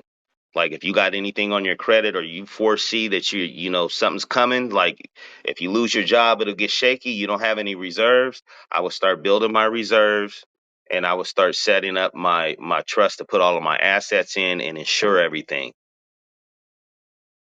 But definitely, you're gonna want to take care of your credit.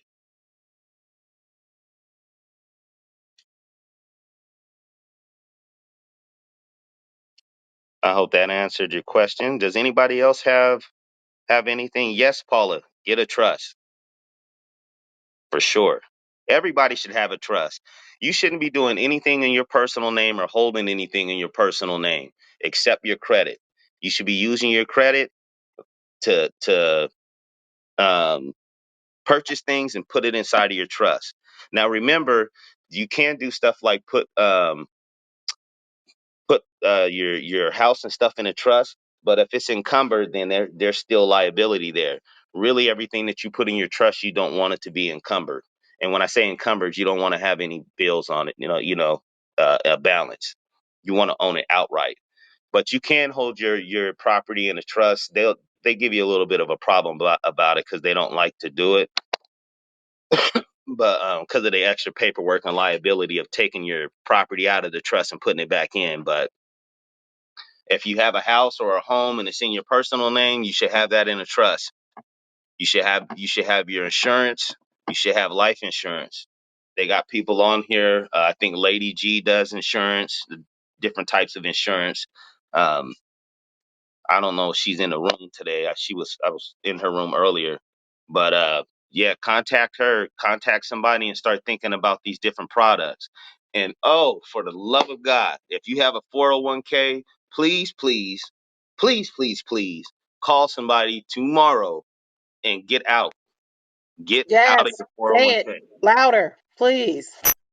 Tell them why, Set Free, because you'll be able to explain the numbers a little better than me. That's a terrible product, though. It's an extremely horrible product. It was a product made for 1985. It is now 2023, and the risks outweigh the benefit for having a 401k. And I'm not saying do not save up for retirement, but the 401k vehicle is too much to go into here. I'll be happy to, if you back channel me, I'll provide you with some resources. Let me tell you, it is not a safe investment. The 401k is specifically tied to this volatile stock market along with other things, and you need to be uh, look around you. Look at what's happening. If you want to lose your hat, you thought 2008 was bad, and all those folks and yes, the argument is, oh well, those people gain back all their money and then some. But what if you have to retire in 10 years? What if you got to retire in 5 years? What if you have certain things to consider? Again, I have to make this very clear. This is not financial advice. Please consult your own personal financial advisor. You can definitely hire me with that information, but this is not classified as tax or legal advice. I must make that very clear. However, don't do it, y'all. Don't do it. Please get your money out of it. I don't want to hear one of you be one of the crying sob stories about how their 401k is wrecked. The 401ks are already taking a hit. They're taking huge hits. If you're in any kind of interest, any kind of product that's attached to the stock market right now, if you're in one of them 529s for your child, just saving up for college, I let you know there's some factors with that, but I would be pulling out. That's my personal opinion. Again, this is not tax or legal advice. I'm just here shooting the breeze with you all, but I have my reasons. Please back channel me as to why. I'll post some resources in the chat as well. So Well, I'll you let know my what, plane there. Set Free, I do have a war story because um, when I was when I found my apartment, I was like, how in the hell am I going to pay for this? Purchase this apartment. And I said, oh my God, the only place I could think of to get money that I needed was my 401. And I literally took all pretty much all the money out of my 401k, even though I was going to take a hit. But I said, you know what? It was an investment in my apartment, and I did it 2 years before. When did I purchase? I think I purchased in 2005 or 2006. Two years before the stock market crash, which no doubt, had I kept my money in that my 401k, I would have lost it anyway. So I said, oh, okay. Um, I think the point is that you have to make, like you guys are saying, you need to think long and hard about pulling your money out. But even if you do so in making some kind of major investment into something else, I would say do it, because it's tied too heavily into the stock market. And as we know, yes, it can bounce back, but I think, like you said, the risk outweighs the benefits, to be quite honest. So that's just my little story. Absolutely. And think about it. How many wealthy, well-to-do people are using a 401k as a retirement vehicle? How many of them do you know? I mean, point them out to me, because this is a product that has largely been sold to the middle class as a upper middle class as a means to save for retirement. It is outdated, and I'll stand by that. That you will not see people of upper echelon and higher wealth and means using a 401k. If it works so well, they'd be using them. That's my personal opinion, but I'll land there.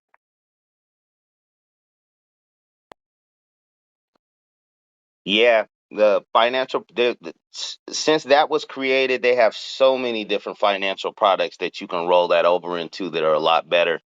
Um, as a business owner, I would take a look, and as a just a regular person working, I would take a look if you're in one, especially if you're anywhere near retiring in the next 5 or 10 years. You need to take a serious look at everything that's going on, because not only that's going to happen, but the way that business is being done worldwide is going to change. So you don't want your money sitting somewhere in a 401k where you're kind of going to be not getting the best value or any value for that matter.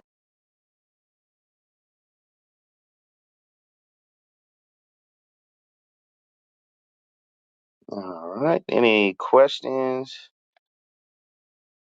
I see Chris has a question.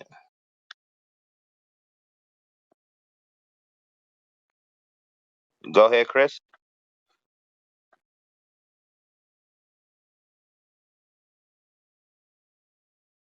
Well, I guess not. Hey, Tobias, There's a this is Chris. Is there a Chris on the stage? I don't see a Chris. He yeah, dropped off. Tobias. Can you hear Go, me? Okay. go ahead, Hello, Ron. Mr. West. How are you? Hello, Ron Yeah, I West. So just good want to to have let. you on. Wow, it's amazing. Yes. How are you? How you guys doing? Wonderful. Now that you're here, go ahead. I was just letting you know that I wasn't ignoring you. I heard that you had called on my name, but uh, I actually just got access to speak. Okay. What's up, man? What's up? Nothing much, brother. I think this is a pretty cool platform that you have, brother. Yeah, we're Oh, trying to work together to get the information to the people. Yeah, it's funny how um, when people think alike, you know. I have been thinking about this for the last, what, 6, 7 months, and then I called you and started talking to you about it. So, yeah, it's Yeah, funny how information. you were right on time. I just have finished. We finished this ebook, and we're going to be coming out with some like webinars and stuff. I'm homeschooling my kids, so it's a little slow. So you guys bear with me. Um, I don't want to send them to school with all this stuff going on. There's too much weird stuff going on. But I that takes up a little bit of my day, so I'm moving a little slow. But I try to do a little bit every day. Yeah, I'm really proud of you guys. You guys really have done a pretty good job of, continuing with the information and helping people. Yeah, I appreciate that, man. It's awesome. Hey, Ron, what's up, man? David. What's going on, brother? How you doing?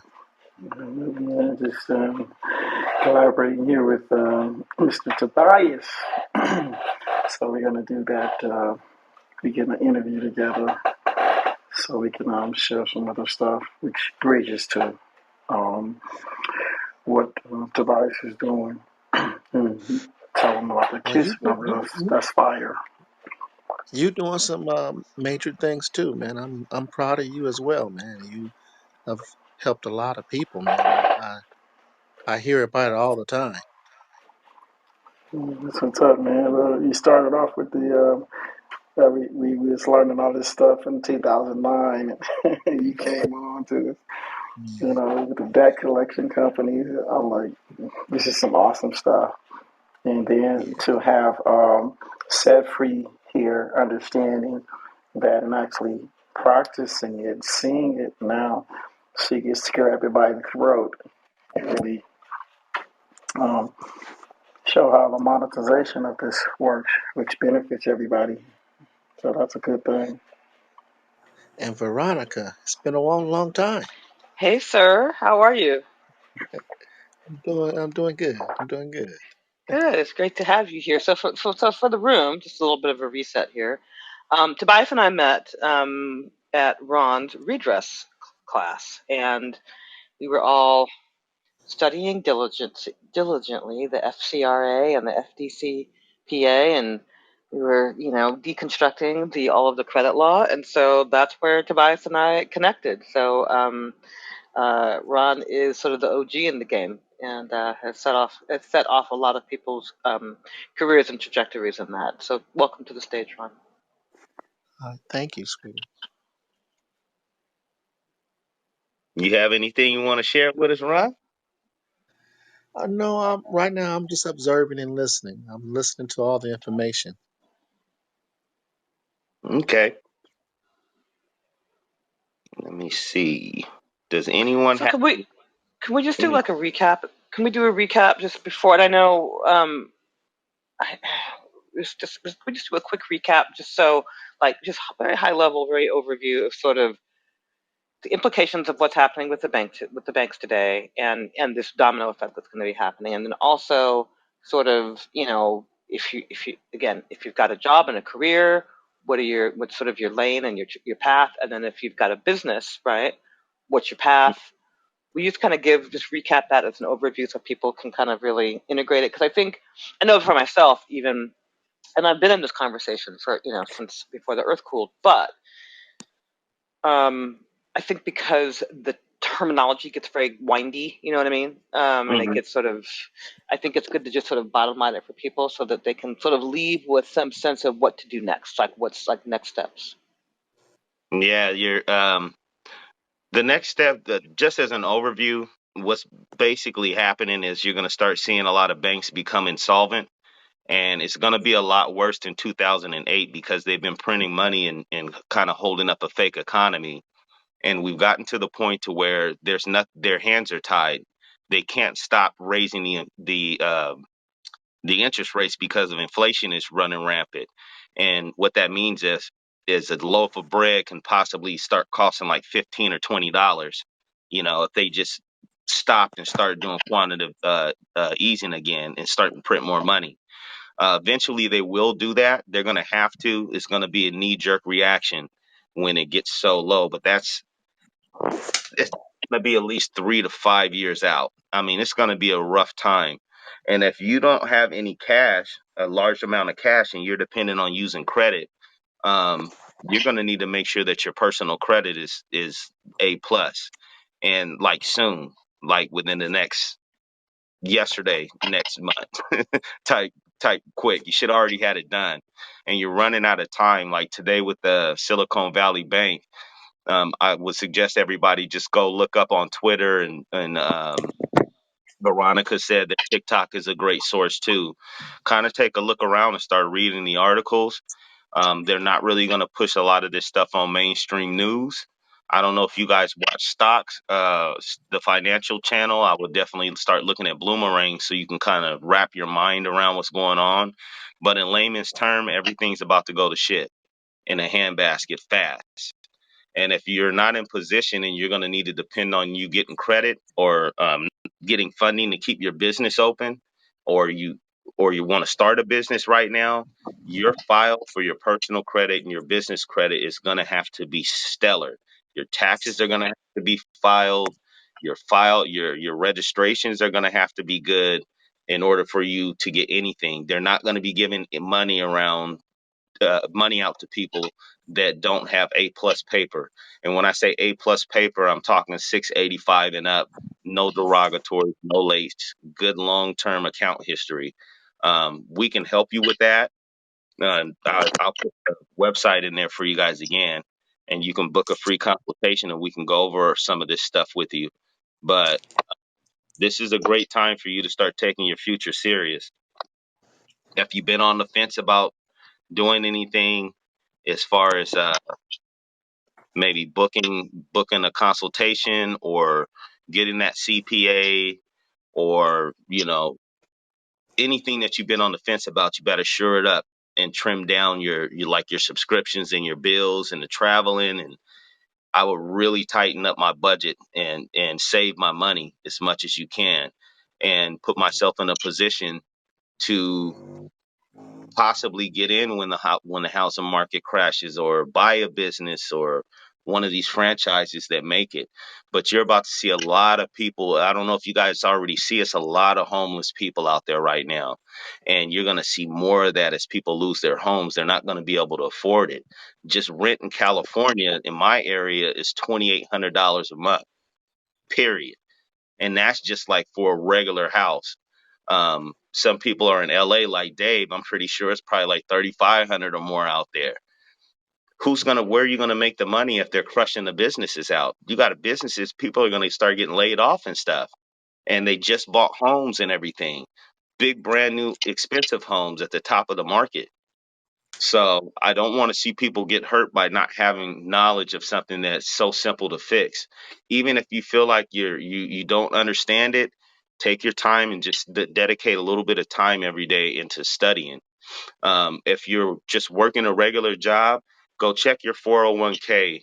Go see what type of investments that you're in, and just don't leave it up to somebody else. Because at the end of the day, they're managing your money and you're responsible for it. So go check and see what type of policies you have. If you don't know how to read them, go to somebody and book an appointment and get a third party opinion. Call a set free and let her look up what structure you're in. Call Lady G and find out about these insurance products that people are investing in. Call Dave Howard. Find out how he's making money in a down market through crypto. You got to start being proactive, and we can't sit down and wait and just chalk it up that we don't know. You got to start somewhere. And I always say starting with your personal credit is the best thing because it's teaching you management skills.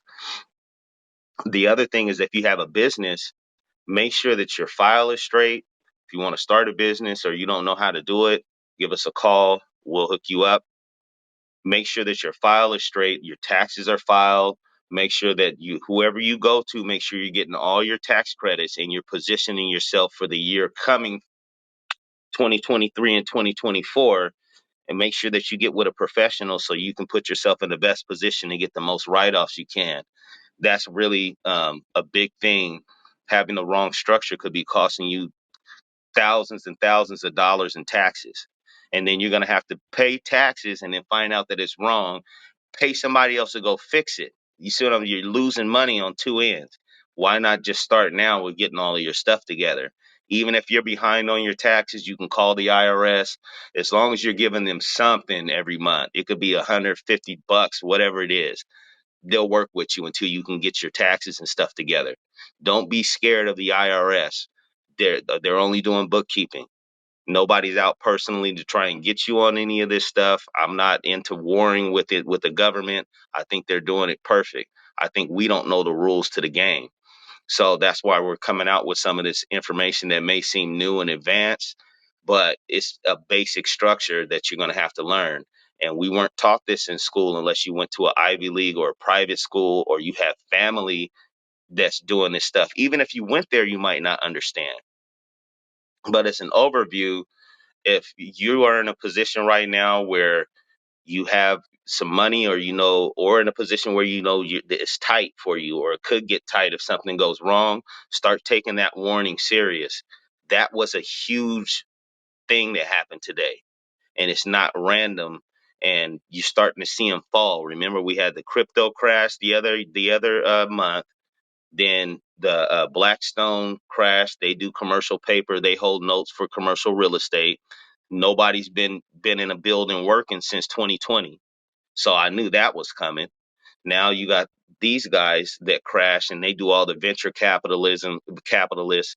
So that just them crashing, and the companies not being able to come to them to get their money for the next quarter, that's going to crash a bunch of companies. A bunch of tech companies are about to take it hard on the chin for sure. That was bad. That they do business through Silicon Valley. I don't know if you guys know what that is. If you're not familiar with it, go look up what Silicon Valley is, and the companies and the valuations of those companies, how much money they're worth. Yeah, everything's coming down across the board, period. And if you're not ready, or you're on the fence and you have the money in your pocket to do something about it right now, I would start doing it and take the sacrifice maybe on taking that trip that you were going to take to Mexico or the Caribbean, and put that money into investing and making sure your structure is shored up, and that your assets are protected for your family. It's so important that you pass your wealth and your assets on to your family without getting taxed. That's what the trust is for. Now I can hand my kids all of my assets without the government coming and taking 60% of my estate and liquidating everything else. That happens to us so much. I'm a notary, and I see it all the time. And it's sad, man. People tear up at the table. Like, they have one gentleman, he passed away, that his kids were staying there. He didn't have any trust, anything set up. He had the little bit of money that he had in the bank. They kicked him out the house. It sent them to probate court. They didn't have anywhere to go. They had to wait 6 to 12 months for it to go through the process. By the time that they did that, they basically had lost anything that they had in the house. They couldn't afford it. They couldn't refinance it.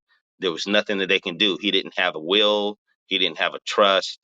So basically everything that he worked for and paid for through the house, because the house was paid off, but all the other stuff that he had, that they clear out your loans and anybody that got a lien when you die.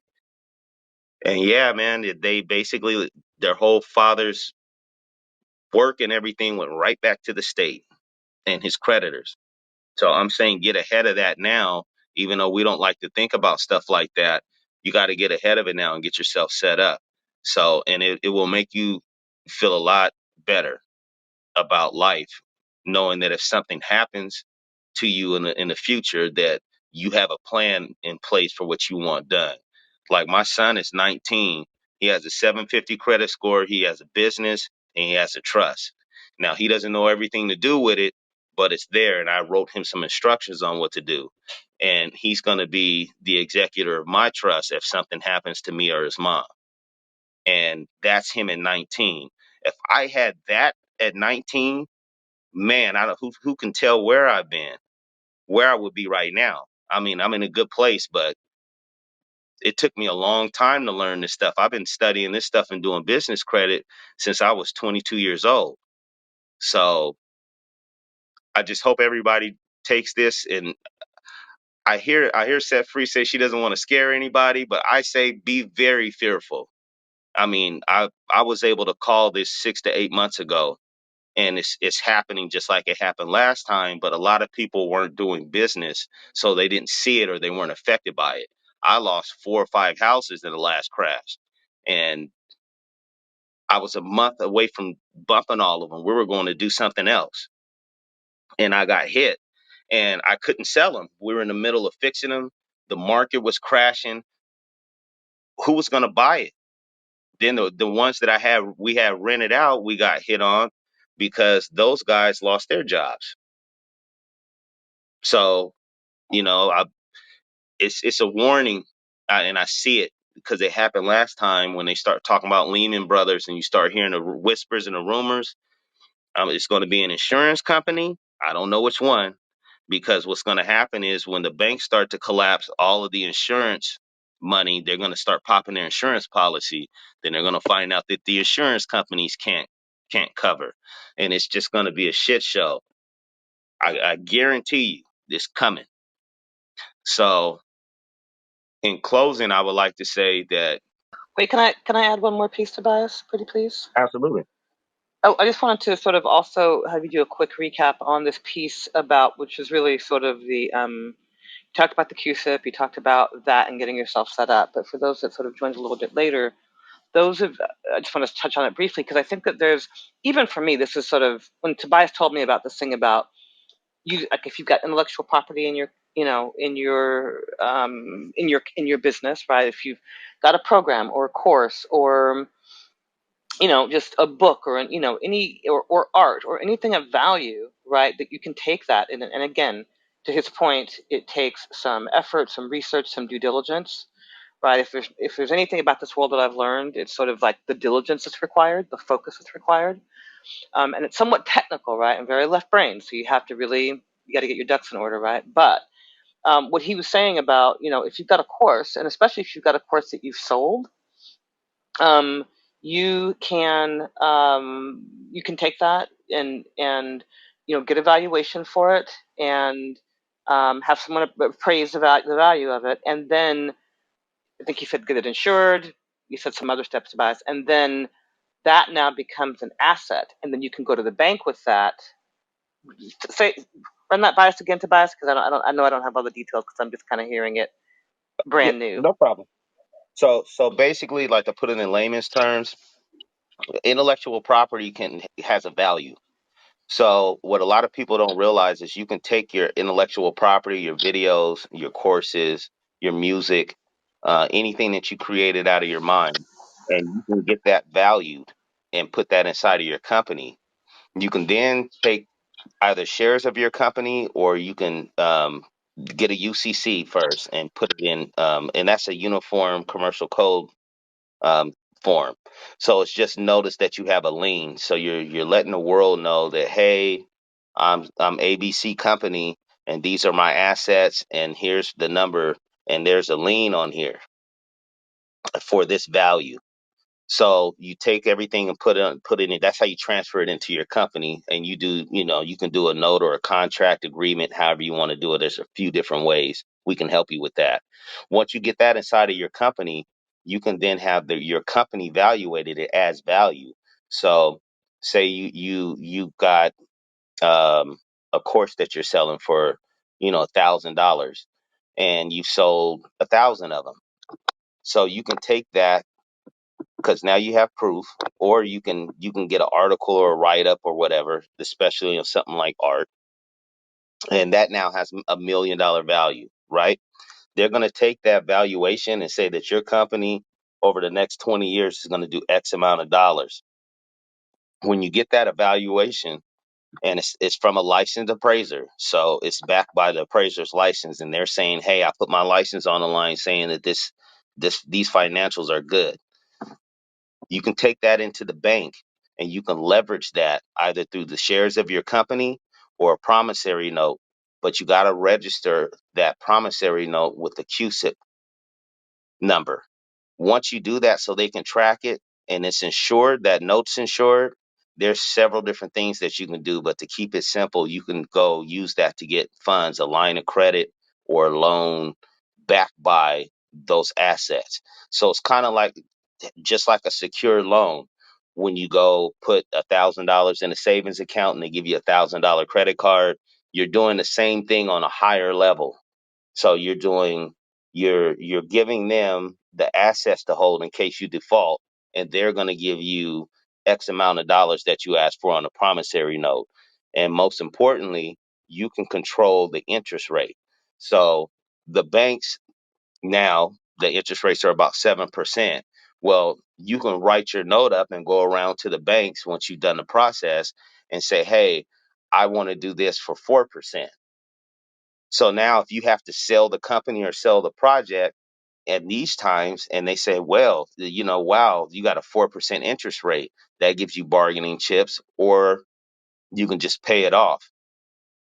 And then there's some other strategies that you can do as far as your trust with creating nonprofits and all that type of stuff. And you can also put it on the market, private equity.com, and look up, just go on there and look. You can place your stuff on there and people will invest in it legally through the SEC. Private equity offering, or what they call it, a 144A. On So, 44A. Mm-hmm. yep. So there's a lot of things that you can do. I don't want to flood you guys with too much information. I just want you to get this basic part down, and you will be able to create enough money to where if you don't know what you're doing, you can go hire people to help you. You need a team when you're in business or you want to be successful in life. Even if you're just working a regular job, you need a CPA. You don't need to go down to one of these quick tax shops. You actually want to itemize your taxes. And Set Free can talk to that, but you, I just kind of want to change everybody's mind frame on just getting up and like a drone and going to work, because you're going to end up having to work longer than you live. And that's not anything that you want to do. At some point, you're going to want to go and enjoy some of the stuff that's on earth. And you're not going to be able to do that without playing this financial game. So I know it's a lot of information, but this is just basic. And I promise you, when you get a check back or you get some money in your pocket, or you go into the bank and you get your business funded based on what we're saying, it's going to get fun and you're going to get very interested, because it happened to me. And can I say one thing about if you want to do a course, right? Because I've helped people in this room, on this stage, develop courses that they sell at high ticket price points. Now, I've been one of the drums that I've been beating this whole past year is because Tobias is talking about developing intellectual property. Well, I've helped people in Almaz's rooms develop courses that they can sell for 1,000, 2,000, and up, right? I've been doing that all year, right? Having people just pop out courses because I've studied sort of I've hung out with all the bro marketers, I've paid them some money, and I've extracted all the sort of essential things about how you put together a course and how you have the conversation to sell that course or sell your coaching offer, right? Now, the other thing I've been saying and being a drum about, because I've been spending time with those that are studying the top of the market. In other words, there's going to be a great bifurcation. Am I saying that right? Between sort of in the class strata. And so, from my perspective, if you're going to be selling sort of soft stuff or courses and learning and coaching and program and that kind of stuff, do like target the people that can afford to write you a check for $25,000 or $50,000 or $100,000. There is an art and science to being able to do that. I've studied this past year, and I still am in a process of learning with a woman that is, she targets, ultra high net worth and ultra high net worth because she's targeted family offices. She's going to do a retreat next year. She's going to borrow a billionaire's island. She's learned how to crack the code on writing copy and how to message to people at the top of the market, so that if you have a skill set that's like that in your business, not only in what Tobias is talking about, if you develop that and it becomes very valuable and you can sell it at the top of the market, you can also put it inside of your company for evaluation, right? So if I were to go sell somebody at the top of the market like $100,000, $200,000 package, right? Then I can take that fact that I've done that sale and then flip that into what he's talking about, right? In terms of valuing it, do all that stuff. Not only are you more liquid because you're selling at the top of the market, but it also creates a valuation. You see what I'm saying? So that's the drum that I've been beating. Besides, get your head on straight this past year, because I've been very mindful of how people in the personal development and self-help industries, how they're moving and who's doing what, right? And who's selling to whom. So that's a really important thing. I'm really your girl for that, because I've really been like just deep in that whole world, so that I can understand that. So if you want to develop a program kind of in record time, hit me up, because I've helped people do that. I've helped people just create outlines for their program using a signature system roadmap that I use. They do a quick visualization. They come to a blitz of mine.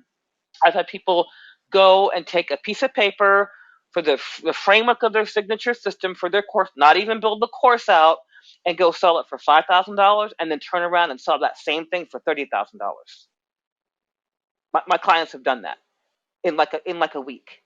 So if IP and content creation, all that is your thing, I kind of got that dialed, and it goes really, really fast. So I just want to put that out there because I think it has both an advantage, and because it's a cash rich business if you know what you're doing, but I think also this other advantage that Tobias is pointing to in terms of leveraging it for valuations of intellectual property. I think that's gain. So anyway, I just wanted to rant about that a little bit, and then I yield.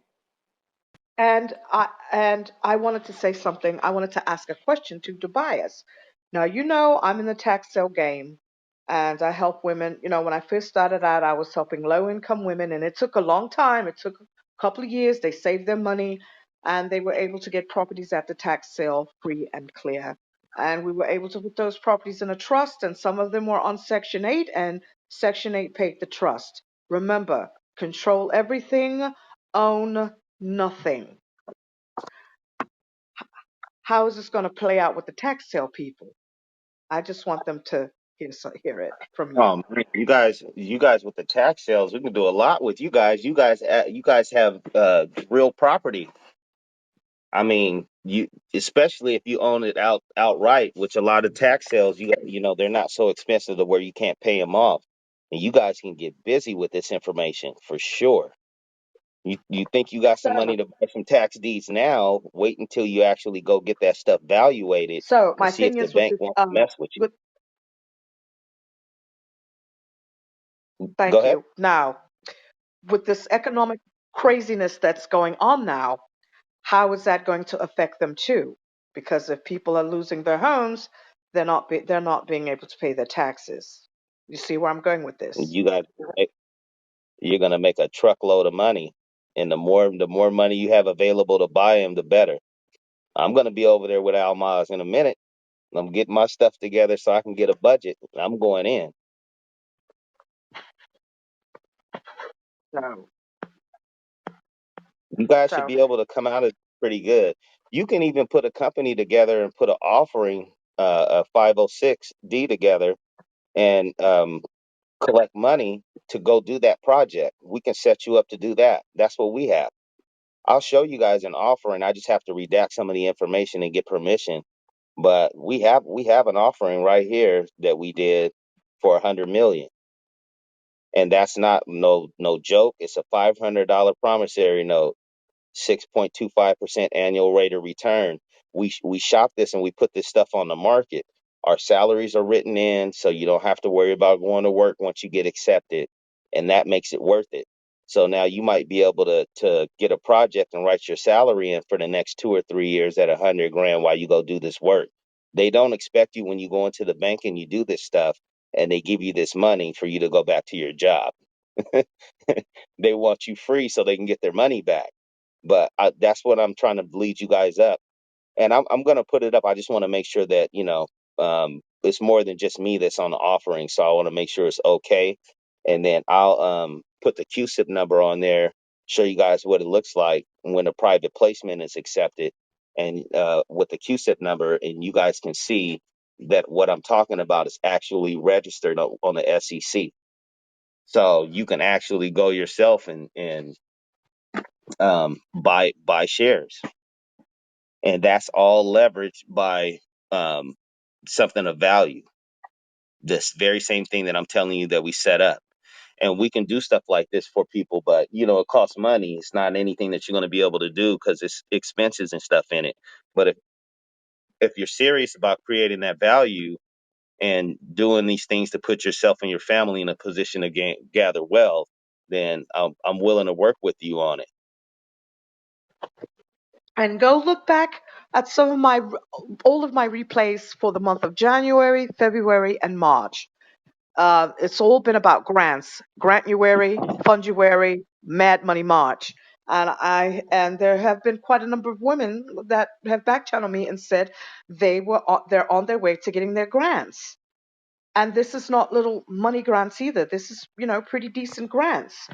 And I'm going Hmm. to be putting up some grants next week where they're going up to $100,000. And this is, especially for women of color. So I'm telling you, um, go look at the replays.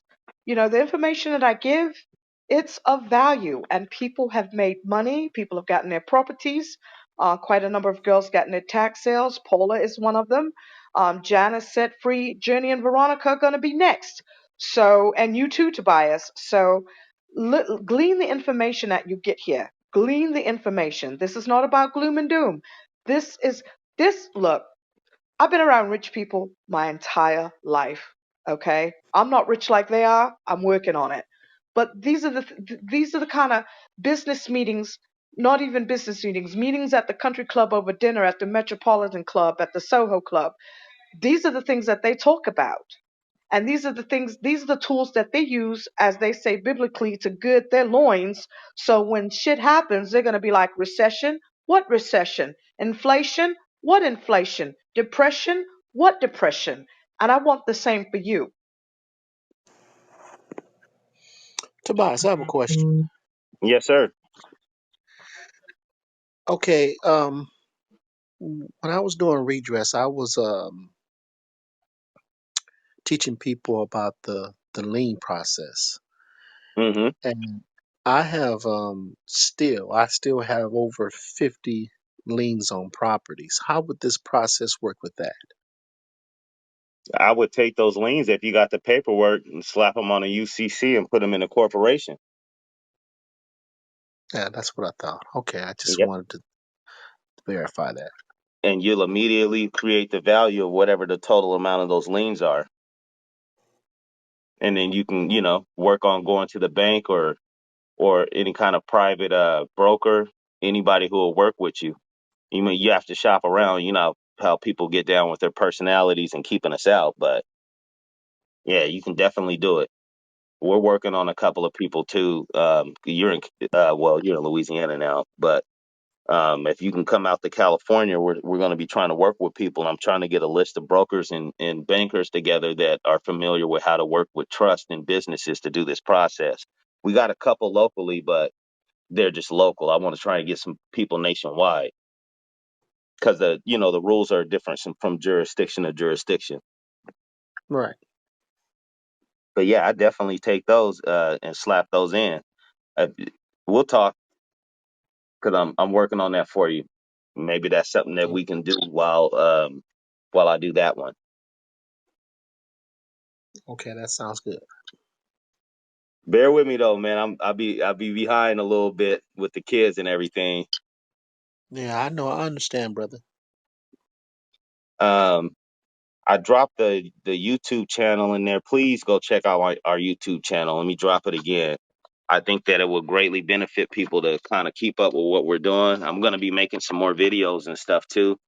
And then I'm going to try and make a video and show you guys that offering and explain it a little bit so you guys can understand what that is. But we can, just like even a group of us here can all get a company together or create a business trust or a special purpose entity, and everybody take a piece of something of value and put it in, and we can go bust a play to go, you know, going to the bank if everybody got their business credit and stuff together. That's how they get down and do business. And ain't nothing but some contracts, some attorneys, and everybody agreeing, setting up some rules and stuff so everybody can see the money and be transparent. So we do that all the time amongst each other, and that's how it's helped me be successful in just business and life. Period. I've learned so much over the years, and I've had come into my life and learned a lot, man. Just period about business and credit and financing, and I enjoy helping people because I feel like that helps our whole community and makes the world a little bit better, one person at a time. Because sometimes you just need somebody to share, and we're so selfish nowadays that nobody wants to share any information because they think that if you get it, then it's going to somehow stop them from doing something. It's so much out here. You'll never be able to step on each other's toes.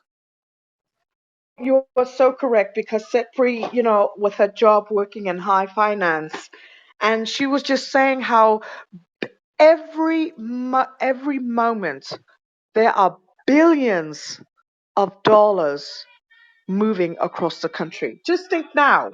It's early in the morning in Australia. The banks are open. China, the banks are open. Yep. Billions of dollars are being moved around every second of the day.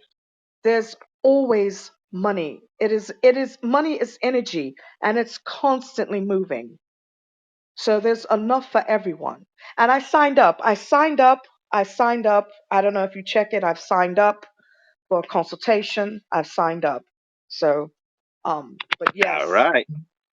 I got money you. is thank you. Money is constantly moving. You are money. It's energy. It's constantly moving. So you should never have that feeling of lack where it's not coming. It comes to you. Now how you manage it and how you deal with it, that's a whole nother issue. But money is constantly moving. Right now there's hundreds of millions of dollars of moving. When it's 2 o'clock in the morning, I know guys here who work in futures and foreign exchanges. They're up at 2 in the morning when everybody's sleeping, trading Yep. hundreds of millions of dollars. Then by the time everybody gets up for their 9 to 5 indexes and pork belly and all of those things, they're at work. The guys who are trading futures and foreigns, they're already in bed taking a nap. Money is constantly moving. Yep. Now let me give Even you. in, Oh, go ahead, Tobias. Go ahead. I was just gonna say, even in the down market, this is the best time. Right. This is when you're gonna make all of your money if you get yourself in the right spot. I Yeah. go Just ahead, one V. thing, real quick. And I don't know when, but the other day when we did the room with Angela to do for around East Palestine, water supply. Which I'll come back to you guys and report on that next week. The impact of that. I said then, and I'm going to say it now, that there's this interesting spiritual portal, and everybody that's sort of in the woo space, but people that really know things that are wizards. There's a big opportunity for manifestation and intent, weaponizing intent. It started on the 6th of March and it ends on the 12th, so we got 2 more days. Thought about doing just a little primer on it, like how to really think about manifestation, because right now, and it's so crazy because as Angela was saying the other day when she did her room, right, she was saying attractive, right, and so now you have this set of events today from the banks and all that stuff, and what's going to happen on Monday, and then people are gonna get ramped up and start to move into fear, right, and focusing on getting their whole emotional frame of reference yanked around. What is super important right now between today and midnight on the 12th, is that you keep your intent very focused on what you want to manifest for this year. This is a once in a lifetime portal that is happening. It's just, I guess it's something to do with this Virgo. I'm not an astrologer, but moving into the Virgo moon. But Angela confirmed this for me, and it's been going from the 6th to the 12th. So it's super important right now to to be just so eye on the prize, so focused on the intent. It's like, because whatever you focus on right now, this is a manifestation portal. So if you focus on a bunch of fear and trauma, that's what you're going to manifest. If you focus on getting this paper and you really see yourself in the experience of having it, and you really, really are plugged into it, like in a way where it's like lit up in your nervous system, then you get that too. So these last 2 days are really important, and where you keep your focus in spite of all of the chaos. Okay, so I don't know, I'm as if I could even do like a little half an hour thing, but when are you available? You're Tomorrow does not work for you, correct? I could do it tomorrow. My group is at 8 o'clock. 8 o'clock my time. No, it's 7 o'clock my time. So we could possibly do it sometime in the afternoon.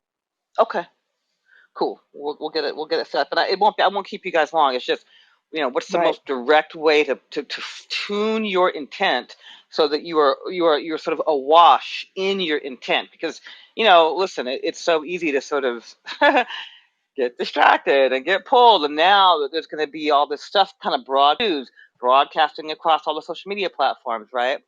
It is time to go inward, as Angela was saying.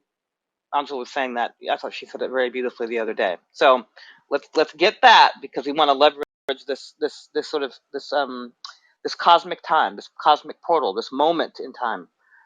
It'd be a good thing. So just wanted to we'll put something up for tomorrow.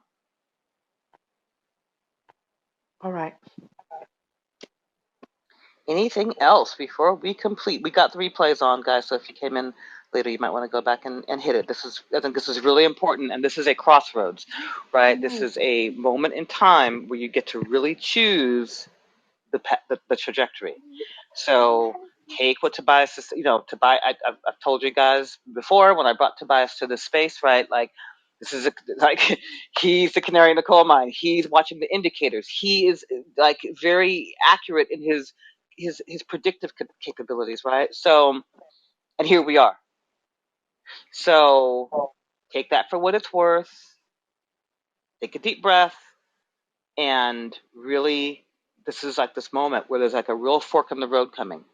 So I invite you to really to take heed, because it's all going down in the town. Okay, thank you. I yield. All right. Thank Does you, anybody Veronica, so much. Yes. does anybody else have any questions before Almaz closes up the room? You can get them out now, or you can contact me and put the link in there for our website. You can fill out the sheet and do a free consultation, and we can talk a little bit about your situation. I know sometimes people like to be private. Don't be shy, though.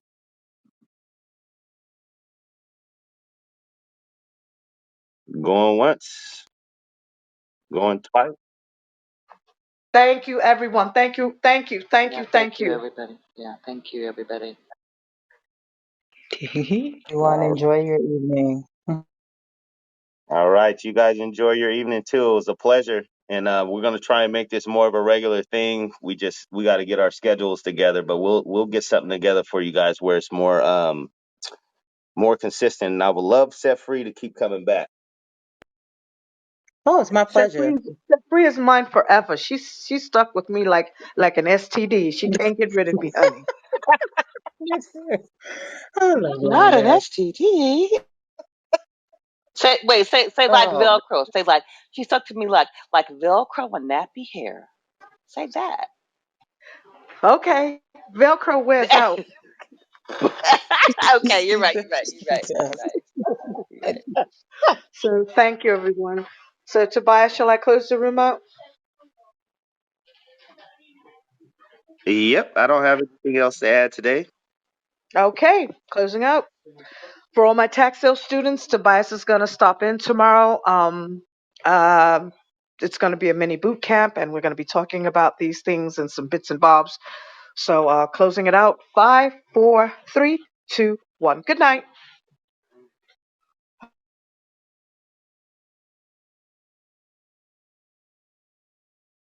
Winning right from the beginning. How you know it's big? No little boy, women, linen, big Ben Frank.